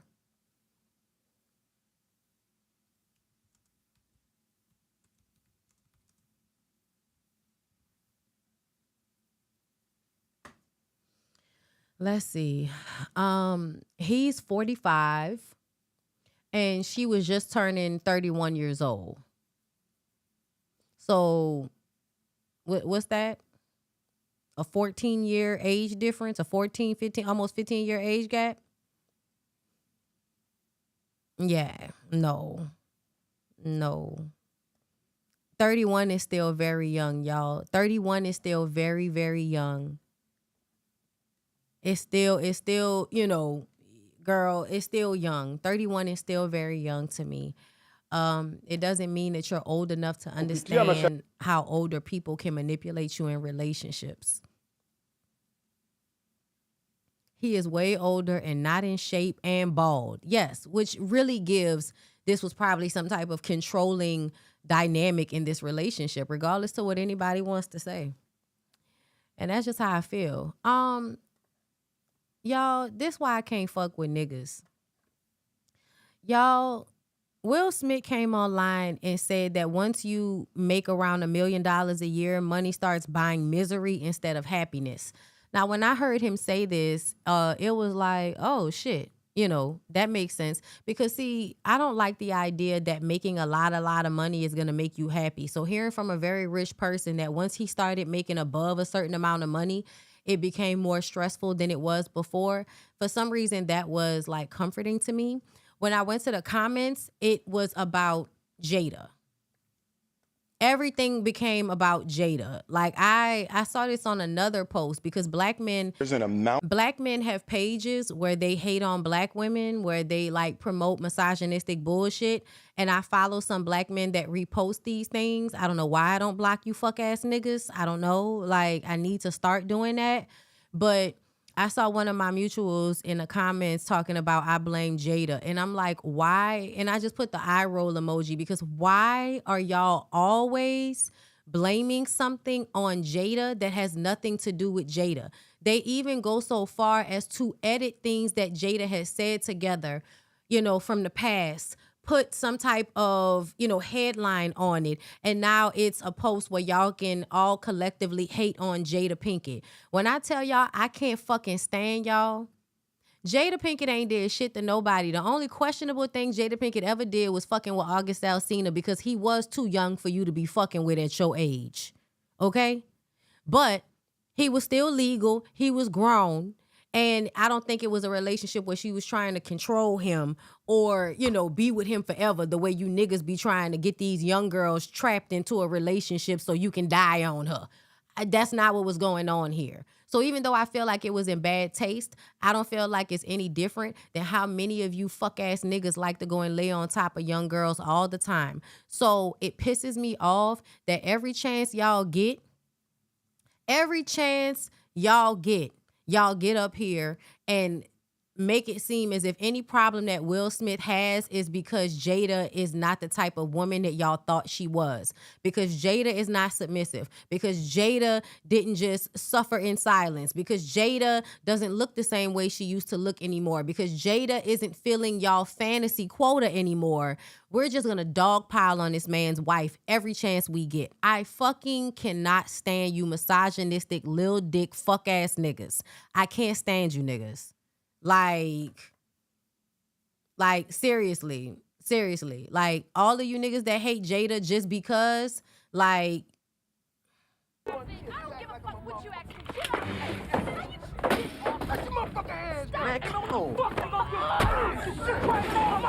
That's how I want people to respond to y'all when y'all be fucking with Jada. This is why Chris Rock got smacked in the fucking face. And the thing that be making me so mad is because sometimes I feel like Will does things that I feel like this is like covert narcissistic type shit sometimes. For instance, when he smacked Chris Rock on behalf of Jada, he and Jada were not together. But because they were doing the United Front shit, which Will ask for Jada to do all the time, Jada comes through, Jada plays the role. And then you smack Chris Rock, and because Jada is not, you know, I guess saying that, yeah, that's what he should have did. He should have smacked that nigga. And I'm on Will's side no matter what. Because she's not, you know, standing behind her man the way y'all want her to when she talks about the Chris Rock situation. It's almost like, see, you smacked that nigga for this bitch and she not even defending you smacking that nigga for her. Look at her. She didn't even deserve that. All of you niggas need to take Will Smith's dick from out of y'all throat. Because it often feels like, and I saw somebody talk about like the golden dick syndrome with some of these men where y'all feel like the men are so amazing, they rich and they good looking. So the fact that their wives have any complaints, any problems whatsoever, you then feel like the wife is an ungrateful, bitter bitch that's not happy with the golden dick that God has granted her with. And it annoys me to no end. But let's hear what Will said before y'all decided to make it about Jada, you weird dick-sucking bitch-ass niggas. Of money that once you pass it, it buys misery. Once you have a certain amount of money, you can change people's lives. So it's really all people can think about. So it's difficult to make new friendships at certain financial points, right? In America, somewhere around $1 million a year, it starts going the other way where it's more problems beyond that. And you start getting into really an attack zone. There's an amount of money that once you pass it, it buys misery. Once you have a certain amount of money, you can change people's lives. So it's really all people can think about. So it's difficult to make new friendships. Now, what this man is saying is that at some point you get so rich that people can't see you clearly, so you also feel fear of inviting new people into your life because they always see you as some type of opportunity. They don't see you as a person. They see you as an opportunity. That's what he's talking about. Y'all still try to make that about Jada as if Jada wasn't equally as fucking successful by the time these people got together. For real, while Will Smith was being a rapper and doing TV shows and all of that shit, Jada was doing movie after movie, doing TV shows and movies. We knew who the fuck Jada Pinkett was, nigga. Jada Pinkett was a whole fucking person, a whole famous person before she became Jada Pinkett Smith. So, honestly, when did they get married? Probably around Woo. Right around Woo. Which, honestly, it seemed like as soon as she married him, her acting career kind of trickled off a little bit. Whereas we were seeing Jada in a new movie every fucking year, it seemed like. Every year Jada was in something, and then it just kind of trickled off once her and Will got together and she starts to have children. I think she had went away for a little while, came back, did the Matrix movie, right? Came back, took another break, then came back and did Hawthorne. We was on Hawthorne. Everybody was questioning whether she was fucking Mark Anthony and all of that shit, right? Leaves again, tries to do her rock thing, you know what I mean? But consistently allowing her career to kind of fall behind so that she could be what Will needed her to be. The lady made the ultimate sacrifice for that man at the height of his career, putting hers behind his so that he can do what he needed to do and they can be a family. And y'all don't recognize it. Y'all shit on her every chance y'all get. And it is really some of the grossest shit. It's really, really gross. It annoys me. Every time I see one of you niggas saying something bad about Jada and it seems so unwarranted and unnecessary, it really be like, fuck all you niggas, get a grip. That's what it be like. Okay, y'all. So before I get out of here, because I've been here for a minute, but, sometimes when I feel like being here long, I'm like, why not? You know what I mean? Nigga views is low. If I got to be here a little longer to make this money, that's all right. I like talking to y'all. It's not a bad thing at all. I do want to get into some Shameka, some Shamika, as the diva would call her, Shamia. So y'all, this was a clip from the interview. And I still don't care what nobody say. I still feel like she wasn't lit well enough for me. Who's the biggest gossiper in the group? Angela. Which housewife surprised you the most this season? Wait, did we see this one? Damn. In what way? Like good surprise, bad surprise? Better than anyone else on the show. Twerk. We're supposed to be dropping it with Drew. Oh yeah, no, I didn't see this whole thing. Let's go ahead. Who's the biggest gossiper in the group? Angela. Which housewife surprised you the most this season? Damn. In what way? Like good surprise, bad surprise? Good surprise and bad surprise. I would say Cynthia surprised me with, I didn't know we was beefing like that. Jada did make that choice. Nobody said she didn't make the choice as a grown woman. What we're saying is everybody talks about her like she was an ain't shit ass wife. And what I'm saying is she made a huge sacrifice for him.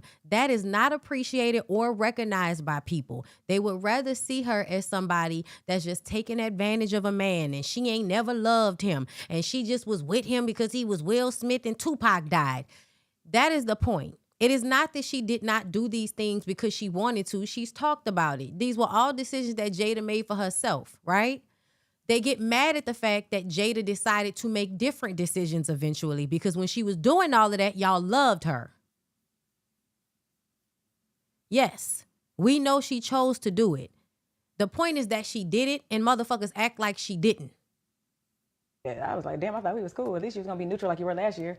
So I was kind of like, okay. But she ain't a housewife. But, I mean, if she was still a housewife, I would have been the most surprised by her. From the dirty rooms to the Thank you I'm in for trouble hitting my for name tip calling, jar. now she's Thank a part of the you. Bigfoot community to now I'm an ageist. When back in the day when we went to Isle of Palm for the bachelorette party, when I first came up with the aunties versus nieces thing that no one wants to talk about that I came up with, and it was so cute and fun and people were walking around, am I niece, am I auntie? Which I'm sorry. I don't hate Jada, but it's not our responsibility to embrace her either. That's such an odd comment. The reason why I say that is because who's asking you to embrace her? I'm kind of like just expressing my own angst in the way I feel like people respond to Jada. I don't know how y'all are being asked to embrace her.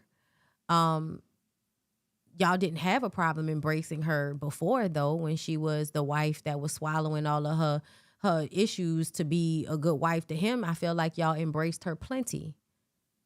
But nobody's asking you to embrace her. I'm just giving my commentary on how I feel about the way people respond to her. You don't have to like Jada, but people don't have to make her the problem every time Will Smith says something either. It's weird. One of my girl.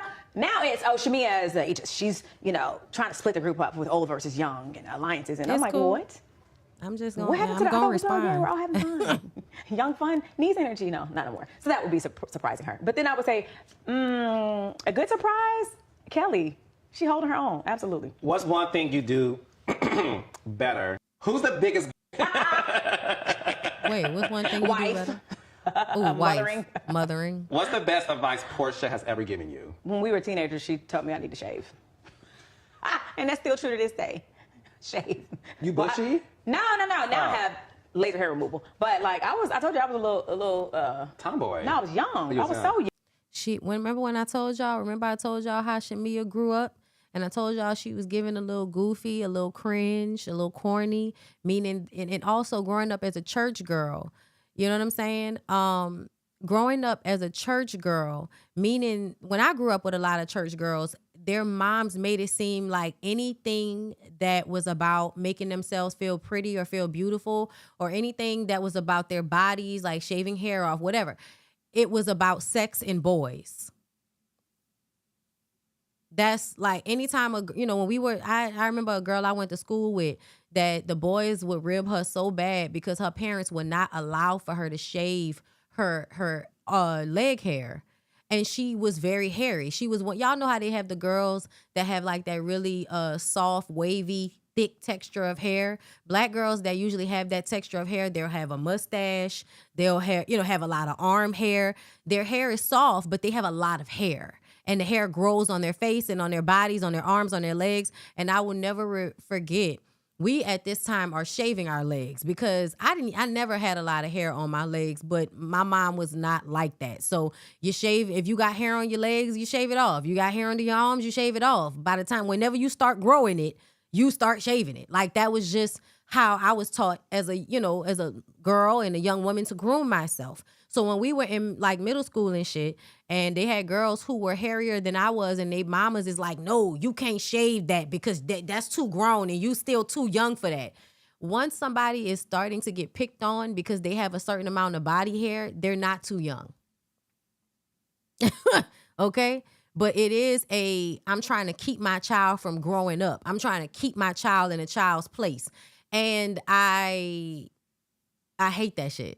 Like, of course, now we're older and, now we just had a conversation about body hair as grown adult women, right? But it is a thing where I feel like church people are always trying to keep their daughters from being attractive or, just caring about how they look in a certain capacity. Yes, care about how you look as far as being nice and neat for adults, but being attractive and feeling like you're beautiful and attractive to people your age and all of that. Yeah, they don't want you to be thinking about that stuff, which is ridiculous because you start thinking about it so soon because of the way they are hyper focused on romantic relationships. Like your parents and all of them and your family members, everybody's hyper focused on romantic relationships and act so fucking surprised when the kids are also hyper focused on romantic relationships. Young. So she was like, you gotta I was doing my armpits and stuff, but like down there, I didn't even have enough hair to really be shaving. And she was like, you gotta shave that and we gotta pull it to make sure all the hairs get gone. It's like, oh shit, okay. Okay, so probably that. Keep your vagina shaves. I want nobody seeing it yet. So I cut my shit up. But it made me a great shaver when I needed to be. I can't with you. Who's the most different when cameras are down? Angela. Actually, what's crazy is last season, when we were filming at the workout spot, Marissa's better than any. Marissa was dropping it with Drew when she was working out for her body. We're having the worst scene. Like, she was giving it to my ass, going off. We walked outside, and she's like, are you mad for real? My mic was still on. My camera was still on. Are you mad for real? I was like, yeah, like, what? And she was like, oh, I thought we were all acting. I thought we were just doing this for the... And I was like, no. And that's why, at the Ball Money event, I was like, I'm going to get your ass. And when the show aired last season, the first few episodes, I was like getting a lot of love. Sis called me, texted me like, oh my God, I'm so proud of you. You okay, boss? Okay, big timer. All the things. Even pulled up on me at the Waldorf Astoria to hang out. Right, we heard and this brought her part. daughter that was swimming, hanging out. Then when that shit switched and the fans hated me, she was like, Right, we heard this so part. yeah, I would say Angela for sure. Have you tried the black smoke hookah? I don't smoke. Oh. Have you seen Ralph recently? Mm-mm. I would love to see him though. Hope he's doing well. Ralph was a great guy. I did the podcast with him and Sonya's husband and Todd and all them. We're supposed to be dropping it with Drew when she was in and Todd. It's gonna be a call at first the blue law, then the martial law. You talking about what girl? Okay.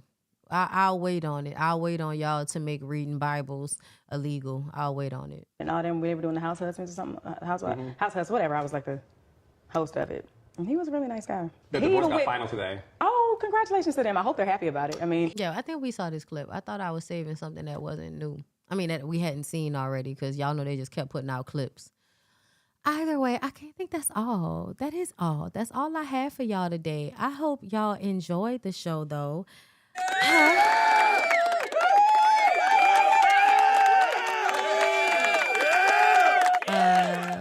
Thank you so much, Christian, for the super chat, little tip jar action. Thank you so much. I appreciate you. Okay, child, it has been a tough month. I finally shaved enough for track. It stopped growing. They will do that, but still allow the girls to marry an old ass man. Girl, don't make no damn sense. Someone always wanting to stick out like a sore thumb for attention. Yo. Oop. All right, y'all. Liv saying she got to go to the bathroom, so it's time for me to go. I love you guys. Happy Juneteenth. I hope y'all have a really great weekend. And follow BondyBlue Bites. Also, don't don't go nowhere. Don't forget, Mauritius is in September, so if you want to come through, the link is down below. Sign up. Follow me, BondyBlue Bites, y'all. Follow my secondary channel. I'll be releasing clips there for the rest of the weekend in case you missed it. All right? I love y'all. Have a good one. Peace out.